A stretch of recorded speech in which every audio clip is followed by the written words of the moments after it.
We're not all islands. We need people in our lives. We need to talk to people, and if we're going to talk to people, you have a choice. You can talk to the dream stealers, or you can talk to the folks who are on the same path you are. And I can tell you from a lot of years of teaching that the very first thing that one should do is latch on to other people that are doing that thing they want to do, not only to give them the inspiration, but also the education necessary to continue growing.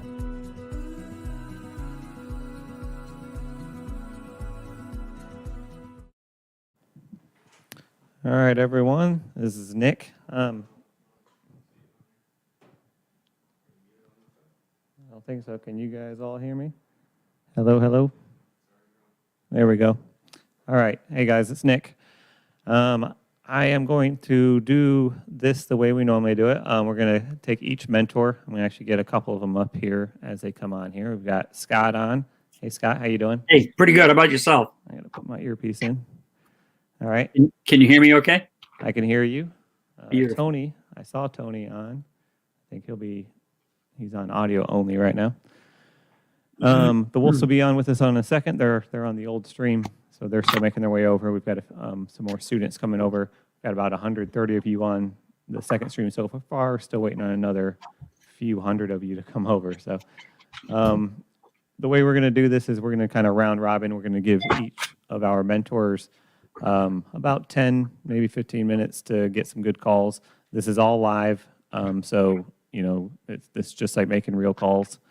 We're going to get a lot of no answers, a lot of answering machines. We got Lynette here. I'm going to go and add her in.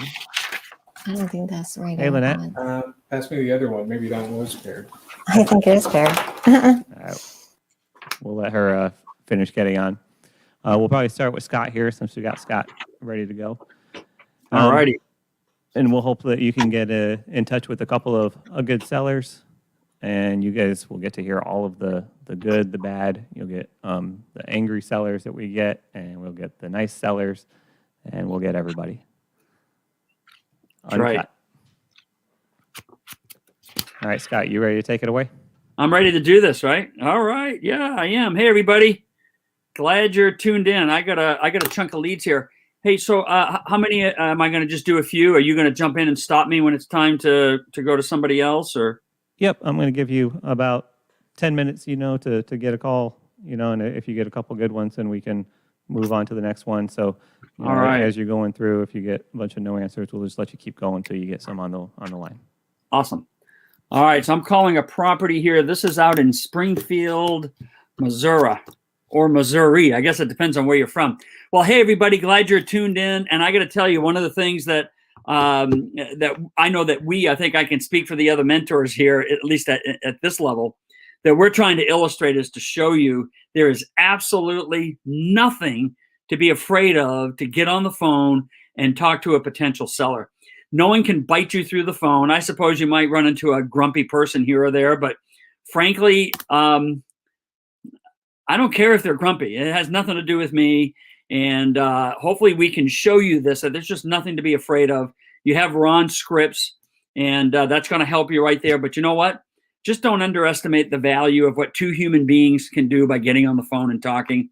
If you follow Ron scripts, you're going to discover very, very quickly if you have someone that's even motivated. That's the beauty of Ron scripts. It's going to weed out the people that are not the right people that we're looking for, which, by the way, is going to be most of the people we call. So the beautiful thing with these scripts is we don't have to waste our time. We don't have to try to come in sideways and twist someone's arm. We just jump in, let the scripts identify the people that are motivated. And like Ron says, we whack the rest, or I think Ron kind of does this, right? We just whack the rest and we just go on from there. And there's just nothing to be afraid of. Actually, when I get on the phone, I get pretty excited because it means I have a great opportunity to make some money. And that's what I'm trying to do. We're building a business and we're making money. So that's it. All right. I guess I'm done lecturing. Here we go. So I'm going to call this property. It's in Springfield. This student is Steven. I hope you're watching, Steven. And looks like the asking price, this is a lower price house. It's $129,900. Looks like there's a mortgage of $65,000. We don't know what the PITI is, but we're going to see if we can figure that out here. Okay. So let me get them on the phone. And let me make sure I got my speaker on this thing. Okay.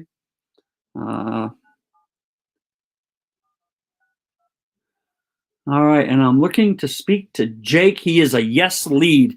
All right, here we go.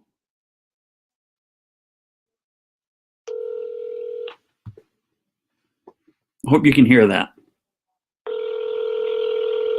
It's ringing. Hello? Hello, Jake. Hey, Scott giving you a call about your house for sale.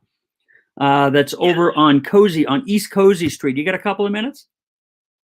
Sure. Great. Yeah, it looks like you had spoken to my assistant the other day, and I just wanted to go ahead and follow up here. So I do have a note here. It looks like you indicated that you would consider taking a monthly payment until sometime in the future where we can pay you off. Is that right?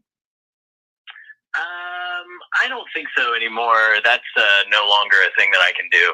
Oh, okay. Was there a concern with that, Jake? Yeah. Okay. Just to kind of give you at least a quick rundown on it, I find that sometimes people just don't have a clear understanding sometimes of what it is that we do and really why it's in their best interest to work with us. But once they get a little bit of clarity, they actually conclude it's really the best way to sell. And I can tell you that I can cash you out, but it would be a delayed cash sale. When we buy, we usually pay all the closing costs, and I'm sure, as you know, that can be a few $1,000s. We also pay a full price for the house, and I can tell you that like I said, we'll pay those closing costs. We can pay a full price for the house. I can tell you too that we can pay for the attorney. We can take care of those expenses for you as well. We do buy the house as is, which means that there's no inspector that's coming in the house poking around or anything like that. But most importantly, you'll find that when you do sell the house to us, that you'll net more money than any other way you sell because there's no commissions with us. We're not doing this as realtors or anything like that. And like I said, we'll pay the closing costs. So you'll also get a monthly payment until sometime in the future that we can pay you off. You'll have no responsibility toward the house. You won't be a landlord or anything like that. We do all maintenance, all repairs. We take care of the whole thing. So let me ask you, would you actually consider, or maybe I can ask it this way, do you need to have all the cash out now, or would you consider a delayed cash sale and get a lot better deal? It's possible. I mean, I would just need to run, all of this information by an attorney or something to make sure that everything is legitimate and all as far as the agreement goes. But yeah, I mean, it's possible. Okay. It's not impossible, but. Well, and I'm cool with, whatever you need to do with your attorney. If we could talk through the process here, see if we can agree on some terms, and then we can kind of go from there. If it makes sense, at that point to come out and see the house, that's what we would do. Again, ultimately, I need to come out and take a look. But let me ask you this. If we could agree on the terms, what would be the least that you'd sell the house for? I'm sorry? I said, if we could actually agree on the terms, what would be the least that you would sell the house for? I would be asking $129,900 for it. Okay. Is that the best you can do on that, Jake? Yeah, right now. Okay. All right. It looks like the information I have here, it looks like you do have a mortgage of about $65,000. Is that right? Mm-hmm. Yeah. When you make your mortgage payment, do you make one payment for everything, like taxes and insurance, or is that done separately? I actually don't feel super comfortable giving that information out over the phone. Oh, you don't? Okay. Well, Yeah. And the reason why I completely understand, the reason why I'm asking is that I'm working with sellers that agree to take a monthly payment until I can pay off the balance in full. What that means is that you'll get a quick sale with no cost at a full price. If you're interested in discussing the terms, which is what I would like to be able to do with you and see if we can agree on the terms, I'll need to have the current debt and the payment, so I even know how to construct those terms. Of course, if you're not interested in the terms, then I won't need to have that information. But can we have that conversation? Possibly in the future. Right now, I'm actually in the middle of something, and this isn't a super good situation. Okay. I'm not sure, if this was going to be a long conversation or not. But I will get with some people to discuss, whether or not this is a good move for me to make, and I will give you guys a call. Okay. I have, I think, an email for the gentleman who sent me the email, so I will send him an email. Wonderful. Okay. That sounds great, Jake. I appreciate so your time. Thank you, sir. All right. Well, I could tell that that this gentleman was a little skeptical, and the student was trying to reach out to him, so he's going to go ahead and probably communicate with him. We'll go ahead and follow back up with this guy, but again, I walked him through the script. Notice what I did. I actually brought him in through the no script. So we started off with a yes lead, but he sounded pretty suspicious, right? Like, wait a minute, I'm not really sure about this. One of my favorite questions to ask when people are kind of hesitant is to just out and out ask them and say, what's your concern? My position, what I'm trying to do is to give whatever it is that's making them hesitant, is to try to give them some assurance that everything's okay, that we can work with whatever it is that's there. All it did in this case was it opened the door for me to bring him through the no script. Now, it seemed like he was then more open with the no script. I know he wants to talk to his attorney and stuff like that. But anyway, I'm not sure that he's that motivated of a seller, but we're going to go ahead and reach back out to him either tomorrow or Friday, see if we can make some contact. All right, I got another lead here. And this is a lead. The student is Oralee. I hope you're watching there, Oralee. Hope you're well. Haven't talked to you in a while. But anyway, this is in Orlando. Asking price is $339,900. This is a free and clear house. This is a no lead. So I want you to see, I got Ron's script right here, okay? Following Ron's no script. And that's what we're going to do here, okay? So I'm going to call Joe. See if we can get a hold of Joe. Give me just a second here.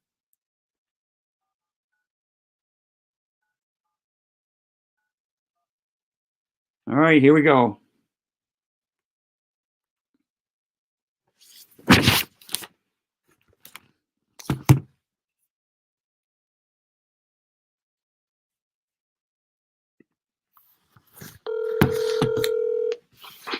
Hello?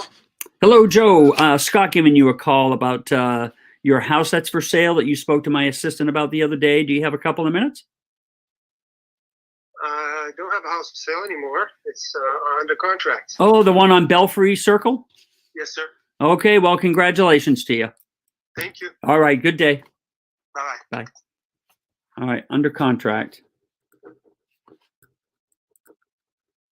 So usually when they're under contract, I think it's still worth maybe checking it out. Maybe, wait 2 or 3 weeks. You can check it out on Zillow, see if it's still pending. So Oralee, I would encourage you to reach back out to this seller here probably in another 2 or 3 weeks, okay? All right, here's another one. And this one is also one for Oralee. This is in Venice, Florida. And Christina is the seller, free and clear house. This is a no lead as well. So we're going to go ahead and call this one.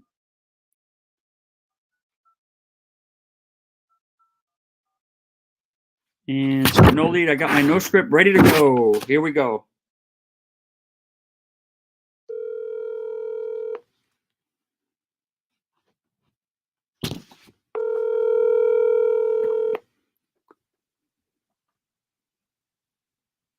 Hello? Yes, hello, Christina. This is Scott calling about your house for sale that you discussed with my assistant the other day. You got a couple of minutes? I do. Great, great. Thanks for your time. I appreciate that. So I see you have a house for sale on Concerto Place. Great. Yeah, so I do have a note here. It looks like you indicated that you would not be interested in taking a monthly payment until we could pay you off at some point in the future. Is that right? Correct. Okay. Yeah, I like to follow up with sellers. I just want to make sure that that they have a clear understanding of really what it is that we do and why it's in their best interest to work with us. But I find that if I can bring some clarity, that they actually conclude it's really the best way to sell their house. Now, I can tell you that we can cash you out, but it would be a delayed cash sale. When we buy, I can tell you this as well, that we usually pay all the closing costs, which I'm sure you know can be a few $1,000s. So you don't have to come to the closing with any money or anything like that. When we buy, like I said, I pay the closing costs. We also can pay a full price for the house. And you're not required to be out of the house right away. For some sellers, that's important because they need some time. It's vacant. It is vacant. So that wouldn't be an issue then. We built it for somebody in COVID changed their situation. So. Oh, okay. So it's a brand new house. No one's ever lived in it. Yes. Oh, wow. Okay. Well, I can tell you this too, that we do close with an attorney, and we pay those fees as well. Typically, I say I take the house as is. I guess in this case, if it's brand new, there's probably no repairs or anything like that would need to be done. But typically, we take the house as is. But most importantly, you'll find that when you do sell to us, that you'll actually net more money than any other way you sell, because there are no commissions with us. We're not doing this as realtors or anything like that. We'll pay all the closing costs, and you'll get a monthly payment until sometime in the future when we can pay it off with no responsibility toward the house. You wouldn't be a landlord or anything like that. And then we would take it from there. So let me ask you, would you consider doing a monthly payment until we could pay you off in full in the future that we can agree on? Well, my knee-jerk reaction is no. I mean, and I'm not quite sure I understand your situation, quite frankly. Why Okay. don't you make monthly payments and pay it off in the future? Well, that's a good question. What our specialty is, we actually work on the back end. Where we make our money is we work with our buyers, so we specialize working with them.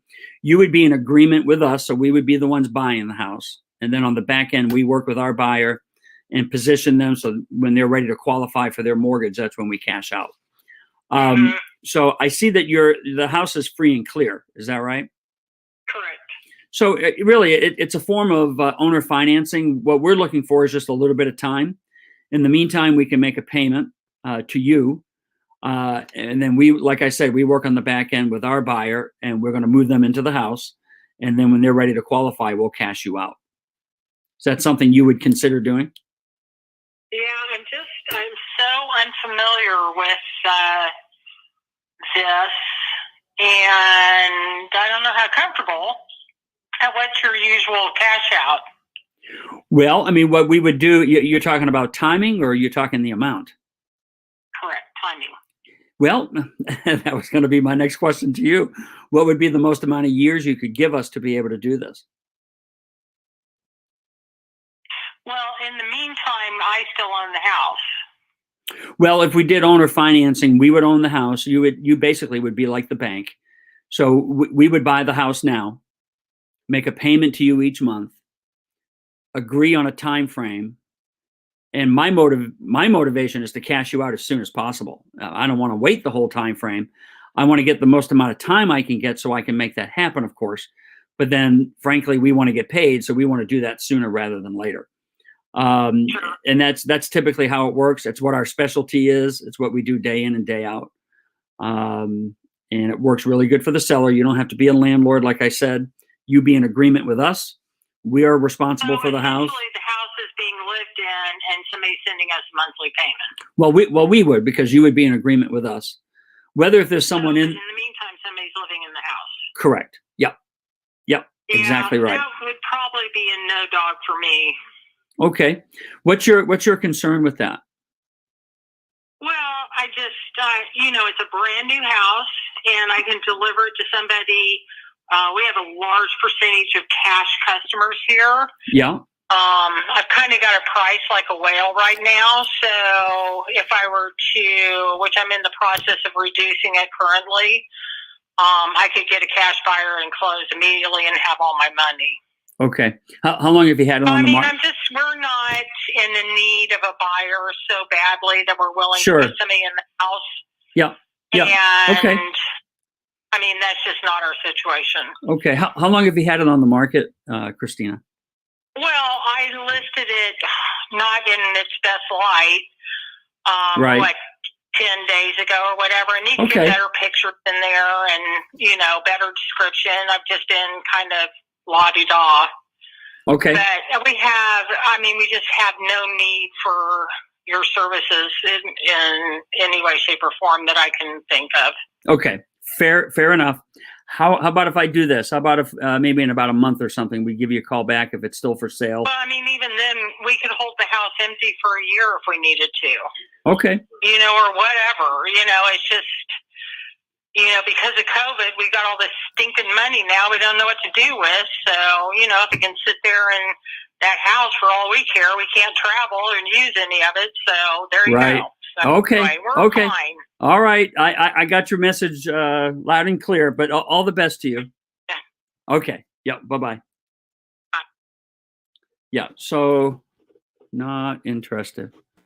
So, you know, at some point you got to cut bait, right? So this person very, very clearly is not motivated to be able to do this. It's not the kind of person that we're looking for. So looks like my screen got a little smaller. So I don't know if that was an indication that someone else is coming in. Yep.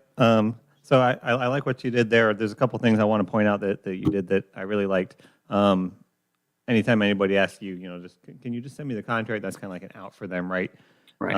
And I love what you did and what Ron says to do. It's like, well, I'd be happy to send you something, but it'd be helpful if I could put some numbers on it because there's nothing I can send you until we come to an agreement. So still, it's an out that they give, but you can easily overcome it by, well, let's work out a deal, and then I can put some numbers to it, and I can send you the agreement to have your attorney review. Yep. It just takes a little bit of practice, by the way, to get there. You know, the students that are listening in, I know there's a lot you got to look at with these scripts, but once you get the concept down, this is just and you practice this, it's just very natural. He threw the contract thing out. I wanted to talk terms because it's also a way of determining, is this guy really motivated or not? And when I did that, notice he didn't want to talk terms. Yeah. So he's not really that motivated. So that saved me time and emotional energy as well. So yeah, there's only a handful of objections, and once you learn them all, you know that they're all the same. They've always been the same. Yep. Except for that last lady. That's the first I've heard that. She's got too much money too much money. Doesn't need any more. So I've never been the other in one this you had situation. where, you know, if they already have it under contract, you know, sales fall through. So just you know, put it in your dream system to follow up in 30 days, and then just like Ron said earlier, just forget about it, and then it pops up in 30 days, and then call them back and see if anything's changed. Exactly. Yep. That's right.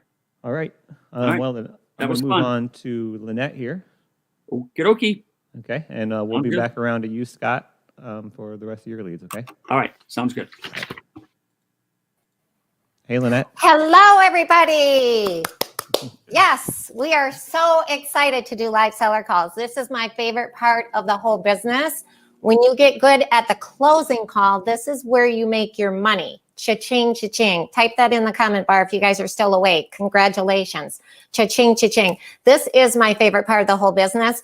And thank you, Scott. Scott is interesting. Scott and John, we mentored most of the mentors. And John is a lot like Brian. He's a total thinker brain. And Scott is just like me. He's a go-getter. He's the male version of me. So, but anyway, we are excited. So I'm going to jump on the phone and call some sellers. You guys know the drill. We've been doing live seller calls for over 17 years in front of live students who bring in deals to the Quick Start Real Estate School. So as I'm calling these sellers, I do want you guys to take some good notes because this is crucial that you guys get really good at this. This is what really counts. First off, I'm just going to take 30 seconds to explain. I have a 3-minute sand timer. Egg timer, because you're on and off the phone in 3 minutes. Most sellers are suspects. So we're going to get to the 4 deal points as quickly as possible, which is purchase price, monthly, no down payment, and term. Write that down. Those are the 4 things. You're going to see that every time I'm talking, I'm doing the closing call. When I'm doing this closing call, it's ABC. Write that down. Always be closing, because that's what it's all about. We come to a meeting of the minds, and then we sign the contract. We don't say contract. We say, okay, this agreement. Okay, because NLP is big. So you guys are master caller me. If you guys think you're master caller me, write that down. Confidence is huge. I am a deal maker. I have a sub role. So you know how Brian talks about roles? Well, master caller me is a big role. And then a sub role underneath that is deal maker me. Okay, and you can see here, I have my little wolf. This is awesome. This gives me the confidence that I need to go on the phone, read the scripts, and close the deal. So we're going to get started, but I will be teaching a lot in between the calls while the phone is ringing. This first one here is actually in Indiana. Here we go. Be home, be home. What? What do you mean not in service? Okay, that was our first one, not in service. Okay, so I'm going to call another one. So one. Here we go, dialing. Now, caller ID is really important, you guys, because they see what the caller ID is, and they're much more likely to pick up if they see a local area code, okay? So a local area code. Let me see if you guys can hear this. Can you hear my phone okay? A mailbox belonging to 407. Okay, normally I would leave a message, but I'm going to just text them just in time of essence here because we want to get some sellers on the phone because that's what it's all about. This is what we love doing. This is our favorite part of the whole business because this is where you guys make your money, like I said. I can't say that enough. This lead is for Mike. I'm calling Mike's lead in Wisconsin. Okay, there's actually steps of the closing call I'm going to go through. Hello. Oh, hi there. My name's Lynette Wolff, and I was interested in buying your house. Is it still for sale? It is. Awesome. Well, I got most information here actually from my assistant, and just a couple From quick. where did you say? My assistant had called. I got most information from my assistant who called, and also we saw it's on the internet. So I just had a couple quick questions before I come take a look at the house. Just so you know, I am the buyer. Okay, I'm not a real estate agent. I'm actually the buyer. So it's not listed. Are you in real estate? I buy and sell houses for a living. That's what I've been doing for about 25 years. Okay. So my partner actually, his name is Mike. He lives right over by the house. He's the one that's going to come take a look at it. Okay. And now my assistant said that you're asking $349,900. Is that right? Is that the best that you can do? Actually, my husband is doing most of the selling, not me. So why don't I just take your phone number and have him call you if you'd like to set up an appointment? I would love that. Could your husband give me a call back? Do you have caller ID? I would like you to give me your number, please. Okay. So I'm actually going to text it to you if that's okay, because I want you to have me and my partner, Mike. I don't text. Oh, you don't? Okay. It's it's 904. Actually, you know what? You can call. Yeah, 904 435 1035. All right, 904-435-1035. And your name again was? Lynette Wolff. Lynette. And what's your husband's first name so I can expect a call? Gary. Gary. Okay, thank you. Okay, bye. All right. You got to talk to the decision maker. As a matter of fact, here's the steps of the closing call. There's actually 6 steps of the closing call. Number 1, get the seller on the phone. Number 2, build rapport. Number 3, verify information. Number 4, close the deal. Number 5, set the appointment. Number 6, sign off with enthusiasm. So under step number 1, you want to get the seller on the phone. It also says you want to talk to the decision maker. And they oftentimes will tell you, just like she did, my husband is the one making the decision. So that's awesome. All right, we're going to call another lead. Actually, this one is in Wisconsin. 402. Be home, be home. Isn't this fun? I love it.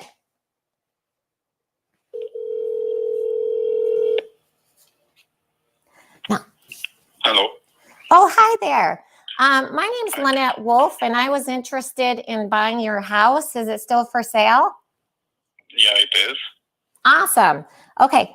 I got most of the information here from my assistant, and I just had a couple quick questions before I come out and look at the house. Do you have a couple minutes to talk? Sure, sir. Okay. Awesome. Now, just so you know, I'm actually the buyer. I'm not a real estate agent. Okay. So you would not have to pay out 6% commission. All right. Okay. Awesome. And it looks like as far as a purchase price, you're asking $199,000. Is that right?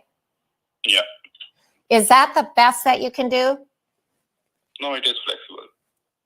Okay, great. So you definitely have flexibility? Yeah. All right, awesome.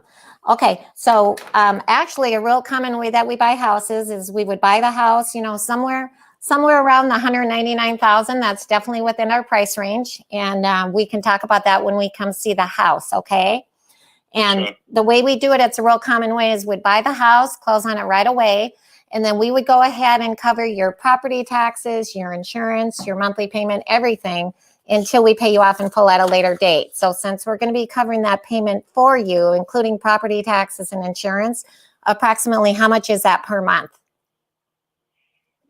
So 1,100 approximately is the EMI plus 300 is the HOA fee. Plus 300. Okay, so about 1,400. Okay, great. That is definitely within our price range, right around 1,400. No worries there. And the nice thing is that when we buy the house, obviously we need to come see it first. When we buy the house, we can, buy it as is, even though it doesn't need any repairs. But here's the good news: we can close ASAP. We can close quickly. And I see that the house is vacant. Is that right? Yep. Okay, so we're ready to close right away. As a matter of fact, what we'll do, as long as you're flexible to give us time, meaning years and not months, we definitely want to come out, take a look at the house. If we like what we see, we're serious buyers, okay? Sure. My name's Lynette Wolff. It's super easy to remember. It's just think of an animal, like a wolf howling, like, oh! Sure. So how do you say your first name? You can call me Guru. Guru. Guru. Okay, thank you, Guru. Okay, so are you the only one on title? Because if we come out and see the house and like what we see, like I said, we're serious buyers and we're ready to buy the house if we like what we see. It's me and my wife. Oh, your wife. Okay. Yeah, we are co-owners. Yeah. Okay. But she cannot be there for the first appointment. But yeah, she is here only. Right now we are in Brookfield. So, Oh, got it. Okay. Yeah, No worries. yeah. Then we can, I'm just looking forward to meeting her as well. So now my partner, Mike, he lives right over by the house. He's the one that's going to come see it. Sure. So now when would be a good time that we could come out and take a look at the house? Do you want to come today or tomorrow? Actually, my partner is out of town until Saturday or Sunday. What day works better for you, Saturday or Sunday? Both days are fine with me. Okay. I can. How about, I can meet you tomorrow also, or any day. I'd like to do Saturday at noon. Does that work okay? I think it should be fine. Yeah. Saturday at Saturday, noon. no. One last thing. Yeah. One last thing, Guru. On this type of transaction, we usually put nothing down. Okay? Okay. So I'd like to come out, see the house, and if I like what I see, I'm going to bring over some paperwork. It's a standard purchase and sale agreement that we got from our real estate attorney, and I'm going to bring that with me, okay? And we'll see you Saturday at noon, but you said your wife can't be there, but she's on title. Is that right? Yeah. Okay. All right. Well, we'll figure it out. All right. Looking forward to seeing you, and if we like what we see, we're ready to move forward. So we will see you Saturday at noon then, okay? Sure, but are you, so I have a couple of questions. So are you planning to buy it out if you like it, Yeah. obviously, and we agree at a price? Yes. And so are you, and it's not you're trying to leave the house for 5 years or nothing like that? Well, we would need, like I said, we do need some time, but oftentimes we'll cash out much sooner than later because that's when we get paid. And obviously, we're not a nonprofit organization on purpose. So we're going to try to cash you out sooner than later. So the purchase and sale agreement that we got from our real estate attorney, it would show the purchase price is right around that $199,000. And of course, the $1,400 that covers principal, interest, property taxes, insurance. And then we buy the house as is. The other good news, I forgot to mention this. We're going to pay all the closing costs. So we're going to pay your closing costs and our closing costs. Okay. And there's no inspections. I know the house looks great, but we're not going to say fix this little thing or this little thing. There's no real estate commission fees. I already mentioned that we're the buyer. We don't do appraisals or inspections. It's not contingent. I'll bring this all with us when we come see the house at noon on Saturday. Okay. Sure, but what's the end game to that then? The end game, yes. So what we do is we're going to buy the house, and then we're going to eventually resell it. That's where we make our money, okay? So like I said, we've been buying and selling houses for about 25 years now. My partner, Mike, he lives right over by the house there. And we'll even bring over some references. We have lots of referrals and references, and we're very good at what we do, okay? Okay, and when you say you're going to buy the house, you just mean that you're just going to... We're going to buy with owner with owner financing, seller financing, where you're the bank temporarily. So we buy it for, right around that $199 purchase price. We'll be covering the payment. Our real estate attorney has, it's a standard purchase and sale agreement. So we will be buying the house, and then we'll be covering that payment for you until we pay you off in full at a later date. Okay?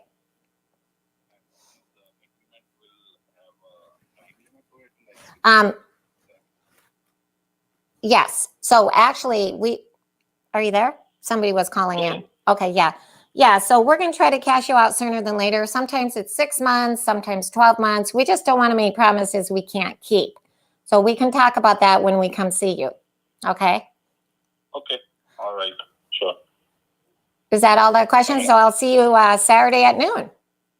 Yeah. I mean, so just to full disclosure, I don't think I have high interest in this kind of a deal, but oh, well, I don't want to come see the condo unless you're open to, doing it. This way you'll get full price and we'll cover the payment, everything I talked about. I don't want to waste your time or my time.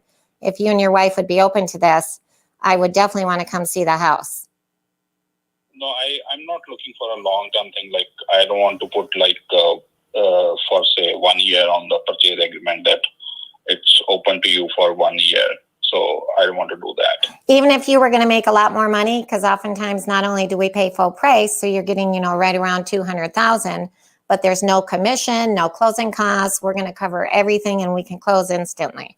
So there's a lot of benefits to working with us. So, is there what about the deed? Or so there is no closing. The deed? It's just so it's basically just a purchase agreement that we put in for purchasing a house, and it's like an accepted offer. I'll accept your offer. The only major difference is normally a purchase agreement has like 45 days or 60 or 90 days on it. But your purchase agreement will have, let's say, 12 months on it, that within 12 months you will be closing it, right? And if you are... Yes. And you start making payments, EMIs, right? That's right. Month, right? That's right. And if so on the purchase agreement, is there a time, is there a 1 year thing at least, or is it just an open-ended? We can talk about that when we come see you. No, we would put a time on it. We would for sure put a time limit on it. And you know what? Like I said, we're going to do everything in our power to cash out sooner than later, because guess what? That's when we get paid. So if we pay you, I get that. I get that. I'm just talking about. I'm not saying that what will happen, but I'm talking about just a worst case scenario. I get it. Worst case scenario, and legally, what are you gonna put it on the paper? Yes. And that's why I'm saying. So I cannot agree or disagree to you right now. I mean, I haven't even thought about this option. Well, I'll tell you what. That's what I'm going to do for you. Before I come over Saturday at noon, I'm going to call you back and talk to you and your wife on the phone and just make sure we're good and we're clear on everything, because I want to spend a little more time on the phone with you here. But I actually have a meeting I have to get into. So I think we can definitely work something out. Sure. And this way you'll make a lot more money by working with us. Sure. I mean, I am ready to look at it, but again, as you said, that it would be obviously a waste of time if you come and then I say, no, I don't want it. Exactly. I'm going to call you. That can happen. Okay. Yeah, so, that can happen. Tomorrow. Right. I'm going to call you back tomorrow. Okay. Sure. Okay. Bye. Thank you. Bye. Oh my goodness. I have never been on the phone with a seller for 10 minutes ever in my whole life. Well, that means we got to move on to another call. No, but we will circle back to you. But that was good. Let me just say one quick thing about that, you guys. First off, I always do more of the positive, assumptive close. ABC, always be closing, always pushing the benefits. Every time I was talking, I was pushing benefits. Okay. What's in it for the seller? Why would he want to work with us? Okay. Secondly, I want to mention that this seller actually, I think, is going to be very good to go. He just needs a little more hand-holding. He's more of a thinker brain. Some sellers will have lots of objections. You can see here, these are all my objections. They're color-coded. So we keep these objections right here because sometimes sellers do have objections, but they are real sellers. This is a vacant house. He's motivated. And I really think we're going to get this deal, but I will do another quick call before we go out and see the house Saturday at noon. But that was great. Another quick thing. Sorry, really, really quick. Go ahead. This is so important. Now, I treat this, even though this was a no lead, I treat it like a yes. Okay. So when I'm doing the closing call, I'm just assuming it's a yes, no matter what. So even if it's a no lead, I first just presume it's a yes, and I move forward just like you saw here. Okay. That's how you turn no's to yeses. My favorite part of what you did there that I picked up on was the takeaway close. When as soon as he started to show a little bit of hesitation, it's like, oh, I don't know if I'd be agreeable to that, and then you were like, oh, well, I mean, if you don't want to, if you can't agree to that, then we would not want to come out and see the house. That's right. And we would only want to do it if you were. So then he almost had to try to sell himself on why you should still come out. That's a really good point, Nick. That you are so smart. How long have you been with Ron LeGrand? Only 13, 14. This will be the 14th year. No wonder. And then the other thing, and I actually noticed some of our viewers noticed this too, was your method of getting the mortgage information. How you just you try to calculate it in your own head, and if you're off, then they'll tell you, and if you're about right there, then they'll say, yeah, okay, yeah, that's about right. That's right. This seller would not give mortgage information. That's a really good point, but I got it. All right, I'm going to bring up Andrew here. Oh, Andrew. Hello. Awesome. There's our superstar. Awesome. Good to see you, Lynette. We mentored you when you were 16 years old, right? Almost. Awesome stuff right there. Lynette taught me a lot about closing, and I still have I called this my real estate Bible when I started. So, good stuff. But this is the most exciting part. I got that energy from somewhere, and excited about dialing. Love the objection. Seeing Lynette handle that was so amazing. And how you handle objections. I say there's three types of sellers. There's those who you're so motivated they're just going to sell you their house. And then there's those who are just absolute no's no matter what you say. But there's ones like Lynette was just talking to, and they're the middle of the road. And how you answer the objections is what means whether you're going to buy the house or not. So that's exciting. Here we go. Calling Ricardo. He's asking $410 for the house. Hello. Yes, this is Andrew. I was calling you back. Interested in buying your house on 118th Drive? How are you doing? Are you a realtor or I'm a buyer. Good, thank you. Good. Oh, okay. Well, the house is under contract already. Oh, congratulations. Okay, are you pretty sure it's going to close or it might fall out? Thank you. I'm sorry? Are you pretty sure it's going to close or it might fall out? Pretty sure, but I'll keep you in mind if it falls out. Okay, please do. Yeah, we're definitely interested in it. So thank you so much. All right. Have a good day. All right, bye-bye. Bye-bye. That's something I remember when I started. I think it was Brian Wolff that said this. I think is where I picked it up. But I remember the saying, never let the sun go down on a good lead. And I really picked up on that. And oh my goodness, it's never been more true than right now, because I'm telling you, there is so many of these sellers that we talk to that just like that already sold or pending. And so we try to make sure if looks like a good lead, we try to make sure we call them the same day they come in our business. Oop, got a bad number here. Try again. So we try to make sure we call them back fast. Of course, we call the no's too, but the yeses are so important because when they got them up for sale, they're getting lots of calls. And we try to be, I always say we try to be the first and the last. And we're the quickest ones there, and we're the last ones left following up when everybody else has fell off the wagon on them.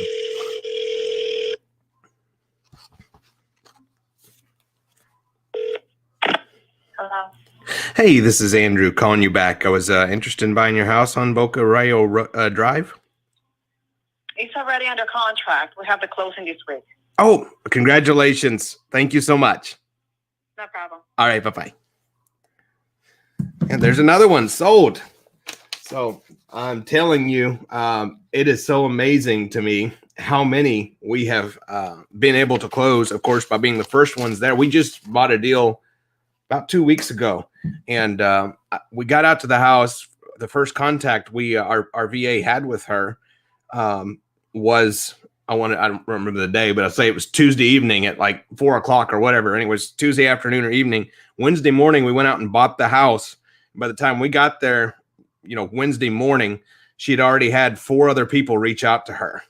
And we was the first ones there. Of course, by the same token, sometimes when a seller is difficult or not in a position to sell yet, we build rapport over time, following up with them till we get them. And then, of course, every few weeks or month until the house is sold or till they tell us to go away, one or the other. And it's amazing how many deals we've gotten from that type of follow-up. Hello? Jamie, it's Andrew. I was calling you back, interested in buying your house on 49th Street. How are you? Yes. There's a contract pending. Congratulations on the sale. Thank you. Thank you, Jamie. Bye-bye. Oh my goodness. That's 3 solds. All right. We're going to try another one. This is a $130,000 house.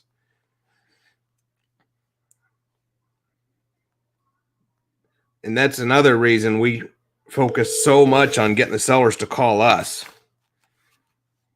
Because the more motivated sellers that call us. Yeah, what do you want? Hey, this is Andrew. I was interested in buying your condo. Okay. Did I catch you at a good time? My name is Joe. Hi, Andrew.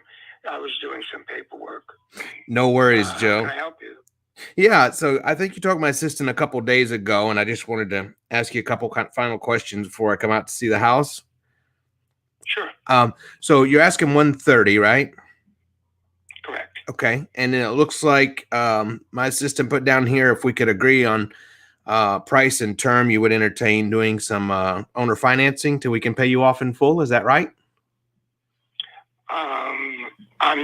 That's not really what I'm looking for. Sure. I mean, I'm in the position to do that.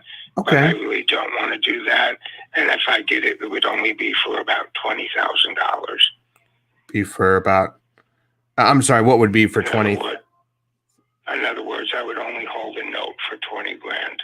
Oh, I got you. Okay. So with 110 down. Okay. Yeah, that wouldn't work for us. We buy quite a few around the area, and we're definitely interested in it and are interested in it around the price you're asking, and we could pay all closing and close whenever you want. But we would, be willing to pay all closing and make you a monthly payment, but we would need definitely some time and wouldn't be able to put 80% down or anything like that. Yeah, then it wouldn't help me because I'm using this money to buy the place that I'm going to be going to. Okay. All right. Well, no worries, Joe. I do appreciate it. Thank you for your time. I will tell you that the price is negotiable a little bit. That's why I put it for 130. There's about a $5,000. And if you help me sell this, I will use you because I have my eye on something to buy the new place where I'm going. Okay. Well, I greatly appreciate that, Joe. I'm actually not a realtor. I was just interested in buying this myself and would be buying it to, I would be eventually turning around and reselling it as well. But I was just buying this actually myself for an investment. Right. Yeah. I would need at least 80 grand in order to be able to purchase the new place because I only buy my units cash. I never carry a mortgage. Okay. So we do pay cash for places, but we're normally like a lot less on the cash offer. So, we could probably do the 125, 130 once we see it with the owner finance, but with the cash, price, we would be a lot, probably a little less than 100. You mean you could possibly give 100 down? Oh, not down. It would just be a cash purchase price of 100,000. I mean, I would know once I'd seen it, but yeah, we would be well under what you're asking. Yes. Right. Yeah, I can't go any lower than around 120, 125. Okay. All right. Well, no worries. Definitely do keep us in mind because we buy, between me and my partner, we buy some months 6 or 8 houses and condos and things of that nature. So keep us in mind. We'd definitely be interested, but we'd either have to, work it out, like I said, on the owner finance or much lower cash price. But we'll follow back up here in 3 or 4 weeks if that's okay, Joe. Yeah, you're more than welcome to. No problem, because I'm not in any hurry. Okay. Well, thank you. You have a wonderful rest of your week, my friend. You too, and thank you very much. And sorry if I sounded a little abrupt, but I'm so tired of these robocalls. And when I see a number that I don't see it, I just go, "What do you want?" No worries, my friend. I want to apologize concerning that. But if you do have somebody that wants to buy it, I'm willing to work with you. I am not. The reason why I'm selling it by owner is because I'm not paying a realtor 6%. Right. I don't blame you. Well, I just don't want to do that. So yeah. For me, what I would prefer to do is, if you were to bring me a buyer, I would work somewhere between 2 and 3% if you're willing to do that. Gotcha. And we can discuss that when and if the time comes. Okay. Well, thank you again, Joe. I do appreciate that. It's been a pleasure talking to you, and we'll talk to you again here in a few weeks. Same here. Look forward to hearing from you. I'm a very amiable guy. I'm willing to work as long as I can make it work for me to where I'm going to be going to. Absolutely. And that's basically why I have it priced. And what I have it priced for, I have a number of realtors that are using it as a pocket listing. Right. Because there's people that don't want to spend the big bucks, but yet the ones that are around what I'm selling mine for need new kitchens, new bathrooms, new everything. Right. So, my air conditioning unit in this place is only like 4 months old. Okay. So I just put that in. You saw the pictures on the listing. I'm going to be doing, and the building has just done everything, meaning we have a brand new elevator. We did the electrical system that the town, that Deerfield Beach requests that we have to have for every unit. That's already been installed. We did our 40-year restoration where all that's been taken care of. Our bank, because I'm on the board, our what's the word I'm looking for? Our finances are very good in this building. So anybody who would be taking this unit, first off, this is a great unit for somebody that's handicapped or an older couple that doesn't want to walk upstairs or take an elevator. Yeah. But at the same time, all these things I've already paid the assessments for. So there will be no more assessments coming down the pike. Got it. Okay. And everything good. in my unit, as far as the refrigerator, the stove, the dishwasher, the hot water heater, are about 4 to 5 years old. Okay. So everything in here, you wouldn't have to do any work other than a person wants to come in, of course, and paint and put their own stamp on it. Got it. Okay. Well, thank you so much, Joe. I look forward to talking to you again real soon. I actually have to hop off of here and head into a meeting, but I'll talk to you real soon. Okay. Thank you. Take care. All right, bye-bye. Oh, my goodness. Lynette, I feel worse for you now. I know exactly how you felt. I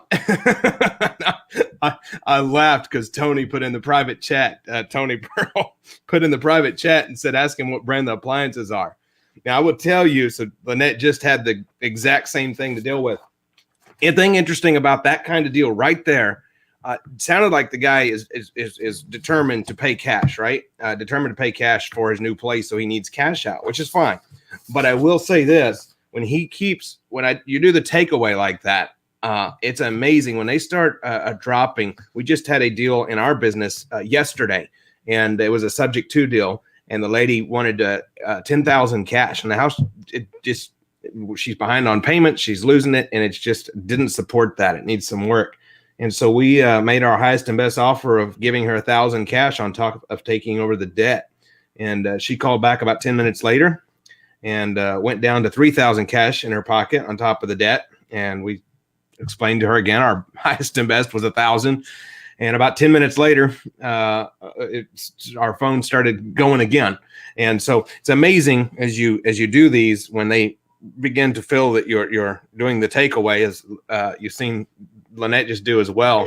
But it's amazing how people begin to negotiate with themselves sometimes. And that guy may actually come around to some cash offer. He's asking 130. He might entertain a cash offer of less than 100 at some point. You heard what he said. He kept trying to come around and sell the place. Interesting stuff. Your call has been forwarded Nope. to an automatic. On to the next one. We got San Diego asking 300,000. So good price range. Looks like it's a free and clear house. Gave lots of details about it. The other thing was that was a condo. Looks like the association was a little. Hello? Good afternoon, Santiago speaking. Good afternoon. It's Andrew Schlag. I was calling you back. I was interested in buying your house on Southeast Street. Is it still available? Excellent. Sure. Yeah, it is still available. Okay, good. And did I catch you at a good time? You got a quick second? Yeah, go ahead. Okay. So looking here, you're asking 300,000. Looks like it's move-in ready, correct? That is correct. Okay. And then you indicated here if we come out and see it and like it, that you would entertain potentially doing some owner financing as well. Is that correct? No, that is not correct. Oh, I had my facts wrong here. Okay. Well, no worries. So what we was looking to do and are looking to do is, of course, we do pay cash for houses below value and fix and flip them. But our main model is to buy houses like this. And we pay a top dollar. So we're in the same range on the price. And we would pay all close whenever you want, and be responsible, of course, for the taxes, insurance, maintenance, and repairs going forward, and then make you a monthly payment until we cash you out in agreed time. Is that something you could give us a little bit of time to pay you off in full if we could pay you top dollar on all closing? For that, we're not interested in that model. The one way that we could possibly consider that, through a with the lease option agreement would be with a deposit, non-refundable, but of course creditable towards the price at the end of the period for no less than 25%. Oof, 25% up front on the lease option? Yeah. I got it. Let's see, 25. Now you're asking 300,000, so you're asking roughly 80,000. Be definitely 75. More than definitely more than we could make sense on a lease option. Let me ask you this: if we could come to terms as far as the upfront, what's the monthly payment on a lease option? What's the least you would take monthly until we can pay you off? We discussed. We agreed. Upon our investors to a 12-month lease term. No more than that. And of course, depending on that, it would be, in the neighborhood of $2,000 a month. Okay, the 2,000 is definitely in range, but we'd need definitely a little more than the 12-month period. We normally don't go, almost never below 5 years, but we could probably work out something in the middle there. So if we come see the house and like it and are okay with everything else in the 2,000 a month, as far as that deposit, would you consider something, maybe say 5,000 to 6,000? 5,000 to 6,000 what? A deposit? No, certainly not. No, our model is actually to sell the property and reinvest that in new land, which we already have available to begin construction. So really, monthly payment doesn't really do anything for us because we can't really put that into a construction project, or it's not really, making any effect into that. So that's really not something that we're looking for. Just, opening possibilities for potential clients. We discussed it and we agreed on, 12 months period with 25% down and a 12 month period. 12-month period, 25% down, and $2,000 monthly is what we were, I guess, willing to look into for a lease option. Sure. Other Now, than that, it will pretty much have to be upfront sale. Okay. And like I said, we do pay cash, but we'd be way under what you're asking. Now, let me ask you this. Have you entertained the idea of if we could do a lease option, say a 3 to 5 year lease option with you? Have you entertained the idea of going down to the bank and refinancing it and pulling out your cash that way? I have considered that, but for that model, I would just keep the house and rent it myself. Got it. Okay. All right. Well, fair enough. Definitely will, something we're interested in. If anything would change, or you would decide to refi it and some numbers that would work for us. Again, we would be responsible for everything. And then of course our model is we turn around and lease option to our end buyers and pay you off as soon as possible, because that's how we make our money. So definitely keep us in mind. And if anything would change, give us a call back. Sure. Then let's do this. Would you be able to send me your information via email? Sure. What's your best email? Let me go. Is this your cell phone? I can text you my email address. Yes, that will be perfect. Text me your email. We will shoot you an email with our info and just kind of stay followed up with you. And, we, between me and my partner that lives there close to the house, we buy some months 6 or 8 deals. So definitely would be something we'd be interested in this one. And if you have some others potentially as well. So, all right. Excellent. Beautiful. Thank you very much. Thank you. Talk to you soon. Bye-bye. Nice talking to you. You as well. Bye-bye. So one thing about that, I will say, good connect. So you noticed he was a very savvy business person in real estate as well. I brought up the refi just to kind of see what he would say. He didn't actually throw the idea away, but he wasn't thrilled about it. But what that did, I done that many times when I was starting out, had conversations just like that. And it is amazing to me that those people that I followed up with in the first few months of doing real estate, how many of those came back around to be, whether it be a connect in the community or somebody I bought multiple houses from. But anyway, always good to have that 90-second networking. So good stuff. It's nice to be able to work with investors. They speak the same language and they get what you're trying to do, and then they'll try to work with you some. But sure. He's got the same nerve as we do, and trying to get a big lease option deposit. So right, he does. The cool thing is, though, I mean, he's obviously savvy. He's looking to buy some land, and I've had them before where they're not, but the longer that they get to know you, and then they realize, well, I just don't have time for it, they'll say. And I've had people like that, give me a deal because they just didn't want to mess with it, and so they believe and trust us by then, and it works well. So. Yep, same thing with any of these. Don't come through, just put it back in Dreams and, forget about it, follow up in 30 days or whatever, and might be a deal by then. Yes, that's a beautiful thing about the Dreams follow-up system, right? Yeah, yep. The other thing I really liked is that first, or the first seller you got on the phone anyway. The rest of them all had, would you have like 4 or 5 in a row who had already had their house under contract? But when you answered, what do you want? Wasn't that great? And a lot of times they're rude when they're like that, but he actually wound up being really nice. Like, yeah, those are some of my favorite though, because if that's a big reason their houses don't sell, is because they're trying to do it themselves and they don't want to deal with it.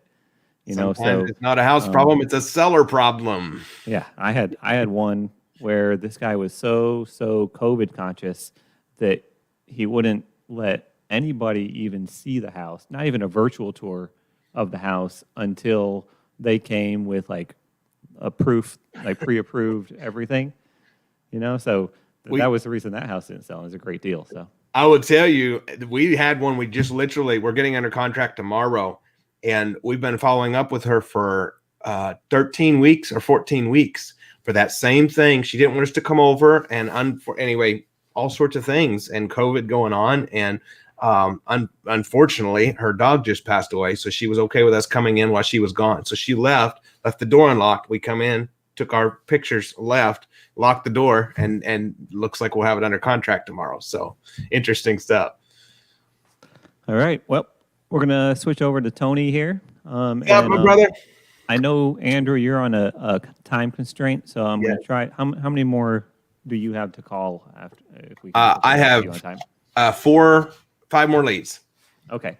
So after Tony, I know you got to leave by 6:30. So after Tony, I'm going to try to circle right back to you so you can knock those out and then circle back around to Scott and Lynette. All right. Andrew, I got a question for you. I got an answer. What do you want? Oh, wait. 25% down. And your firstborn. I love it, man. I love it. Well, good stuff, man. Good seeing you. Awesome job. Awesome job. How about a big hand for all the mentors, man? I'll tell you what, this is, we have fun out of stuff that other people are like ready to tear their hair out. Wait, what? For. So great job, Lynette, Scott, Andrew. Man, I'm batting cleanup here. You're going to have me be, oh boy, this is crazy. No pressure whatsoever. All right. So I'm going to be making some calls. We're going to have some fun and let's see what we can make happen. The first call is for a house in Houston. And I've seen this house before, I swear. I think we tried to reach it before with one of my students. But anyway, we'll see what happens. Here we go. Here we go. Hopefully you can hear okay. Your call has been forwarded to an automatic voice message system. Of course it is. That's what happens, man, oh man. Now, normally, as everyone has said, the SOP, what I like to say, the standard operating procedure for this, the SOP is going to be, if it goes to voicemail, leave a nice, interesting, different message. The plain vanilla message that most people leave is, hi, I'm calling about the house. Please call me back. Boring. Would you call someone back like that? Maybe not. You got to be like, hey, sorry it took me so long. I'm calling about that house at 123 Main Street. Oh my goodness, my wife and I are just ready to jump on this. Please give me a call back. Can you call me back by 6:30 today? We have an offer in hand. We want to get it out to you. Something like that is going to be a lot more results getting for you if they are listening to their voicemail to begin with. Who does these days, right? So, and then the moment that you hang up the phone, you want to then send a text message. Personalized, customized text message. Simple. Don't give a long dissertation, give a book, anything like that, but you simply want to ask if the house that they're selling is still available. And then it compels them to respond back to you, and watch the replies come back very, very quickly and see what happens then. Okay, let's move on to the next one. It's so wonderful to multitask, I tell you. State your name after the tone, and Google Voice will try to connect you. Tony calling about the house.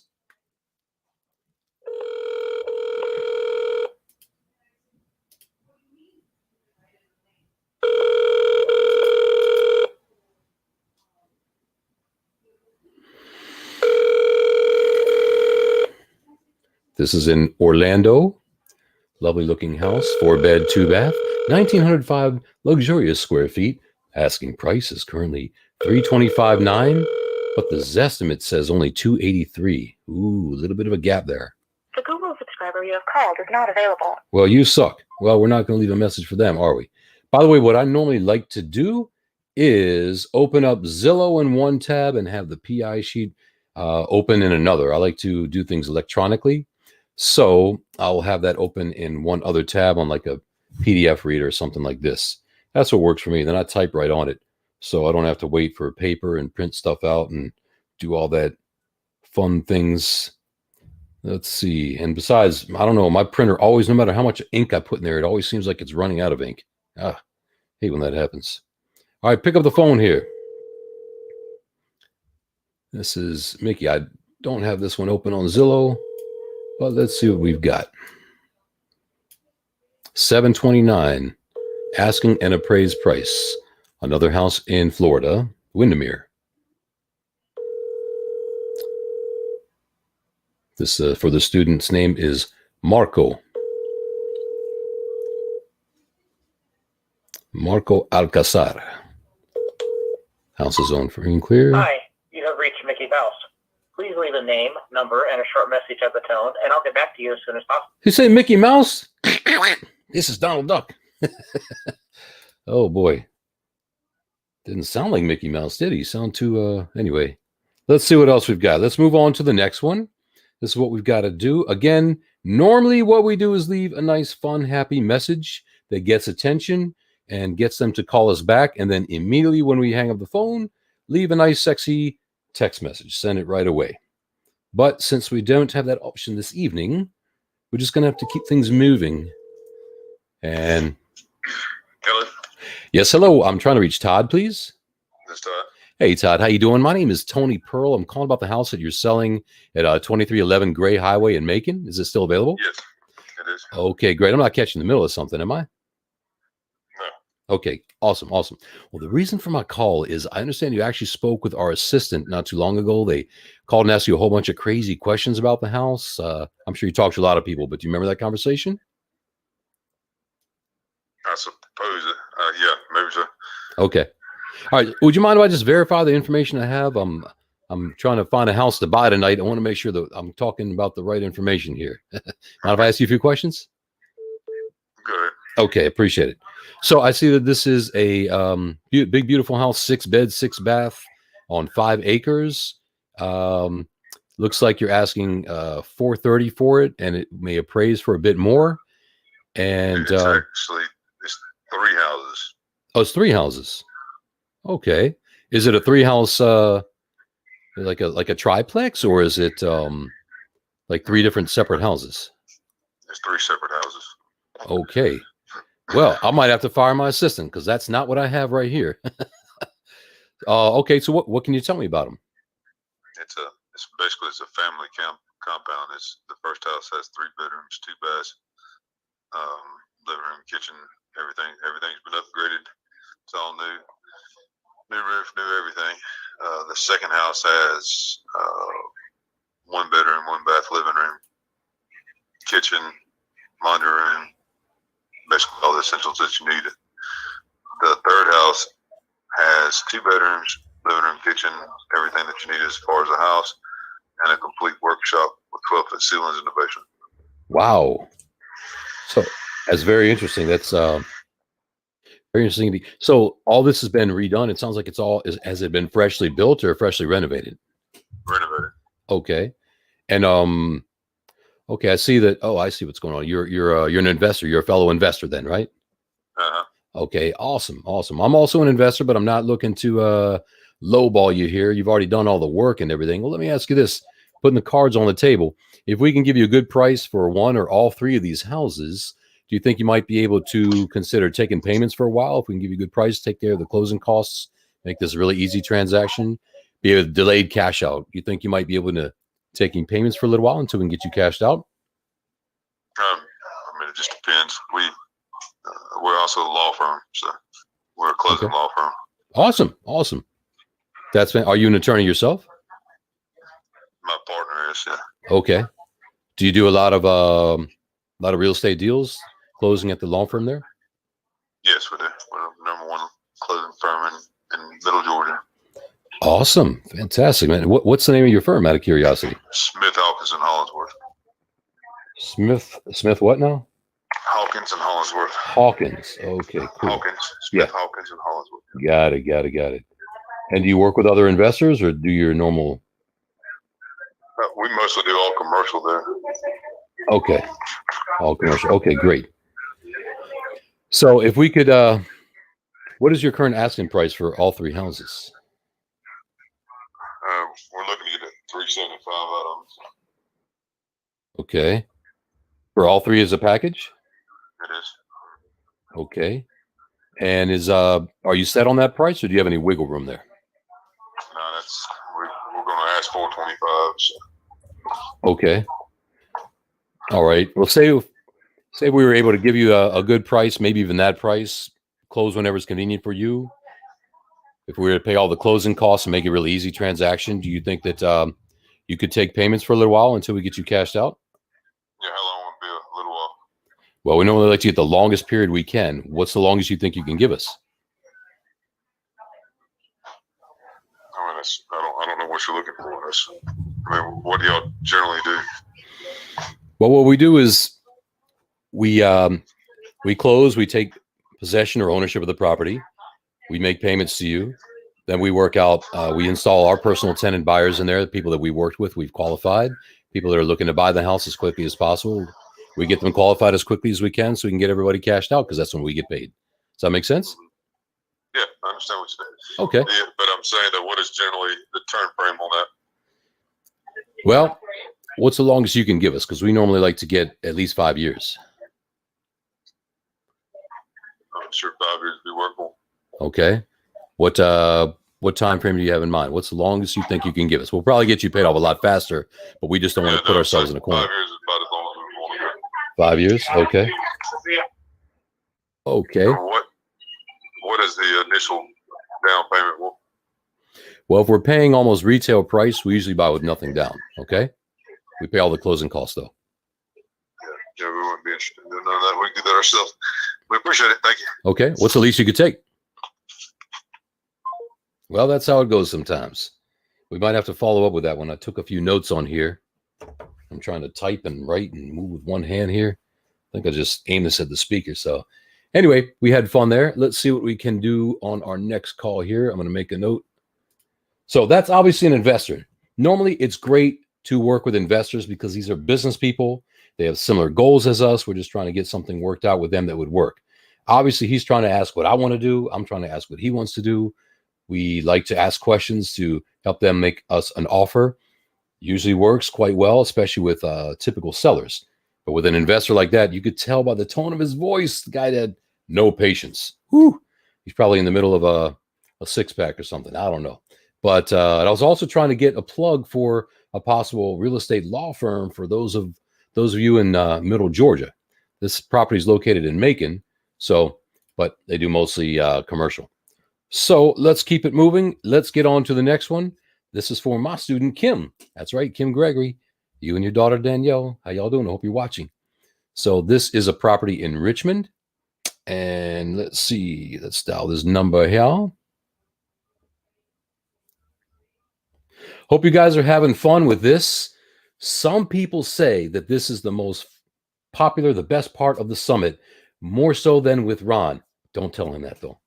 Just kidding. Just kidding. Ron's the man. We got to have some fun, though, right? Put on speakerphone. I hope you guys can hear it. I need my hands free. That's why I can't talk without my Bluetooth headset normally. Hopefully, you'll be able to hear, and I'll lean in and move the magic mic around. Nick, did you hear? Magic Mike. That's Magic Mike. All right, come on, pick up the phone. This is in Richmond. 215. They're asking for the house. 3-bed, 2.5 baths. Adventure Homes. We are not in at the moment to take your call. Please leave them. That's another investor right there. Adventure Homes or something like that, I heard. I also see on here it's an investment property. Okay. Let's see. Let's call this next one. This is in New Jersey, and it's for the student's name is John Jasso. Sounds like a good paisan. Forget about it. All right. All right.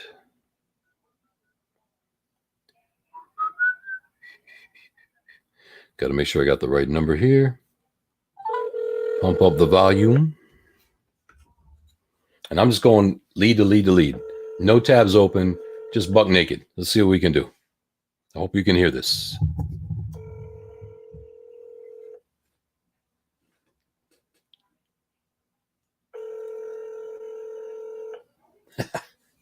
I'm reading what you write in here, Andrew. I see you, brother. Come on. Pick up the phone. Your call has been forwarded. No. All righty. Let's go. What's the next one? Uh-oh. Oh, yep. Andrew We're going to bring Andrew back so he can finish out his calls before he's got to leave. All right. And then we'll come back around. That's awesome. I do want to again point out a couple things on each of these calls I like. That was so funny how he I think he says like they're a law firm to kind of scare away any unsavory investors. But of course, since we're all on the up and up, we had nothing to be scared of with that. But I was so scared. It's a law firm. Oh my gosh. Wow.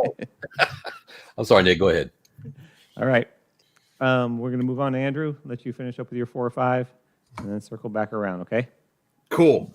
Thanks, And Tony. yes, I do apologize, guys, for having to hop off early for that. But anyway, as echoing what Tony said, I love every one of these mentors calls. There's so much good stuff in there. These are so fun. And in the beginning, it was my most fearful part. And so, of course, as Lynette's already mentioned, the Wolffs were my mentor. And I always remembered the excitement she would show before making a call. So when I was really discouraged or frustrated or scared to get on the phone, I would always try to imitate that enthusiasm in some slight way sitting in my office prior to the calls. It was amazing what that'd do. The sellers can tell if you're smiling or dreading it. When I was sitting there dreading it and scared, I was a lot less friendly and flexible and got a lot less deals. But when you're smiling and excited, it's amazing what that does. It's not ringing for some reason. Try that again. All right. See if that works. Oh, there we go. Now it's ringing. So we're trying to call Sophie, asking 310. It's free and clear. It's a condo. Oh my goodness. Monthly association of 700. It's a big association fee. It's a high-end building with lots of amenities. I would hope so for 700 a month. Association. Let's see.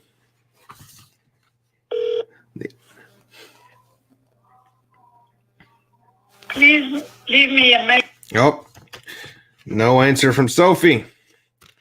And we're on.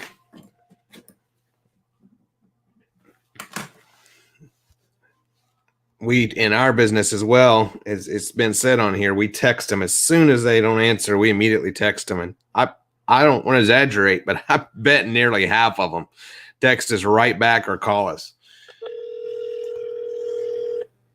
May not be half, but it's a lot. Hello. Yeah, Signum, this is Andrew. I was calling you back, interested in buying your place on Northwest 46th. Is that still available? No, I think you called me before, correct? You talked to my partner Reggie, maybe. Maybe. Okay, yeah. Now the property is under contract right now. We are waiting for the appraisal. Okay. So right now it's not available. Okay, and then when will that appraisal be back? We might follow up with you after. We don't know. They already ordered it, the lender, but they are kind of busy, So Sure. we are waiting. I'm waiting for them to call me to schedule it. Probably it will be sometime this week or maybe next week. Okay, well, please keep our number and let us know if it would. Yeah, let us know if it would fall through because we're definitely interested in buying it. Please check back with me next week because a lot of people call me, so I can't keep their numbers. Okay. Just you need to call me to find out. Okay. Thanks, Signum. I appreciate it. You have a good evening. You're welcome. All right, bye-bye. Thank you. Bye bye. All right, another sold one. Let's see.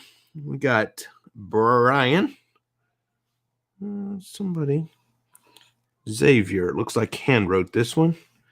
I'm assuming in the student cell phone number box is Brian's number, but we're going to try it and see.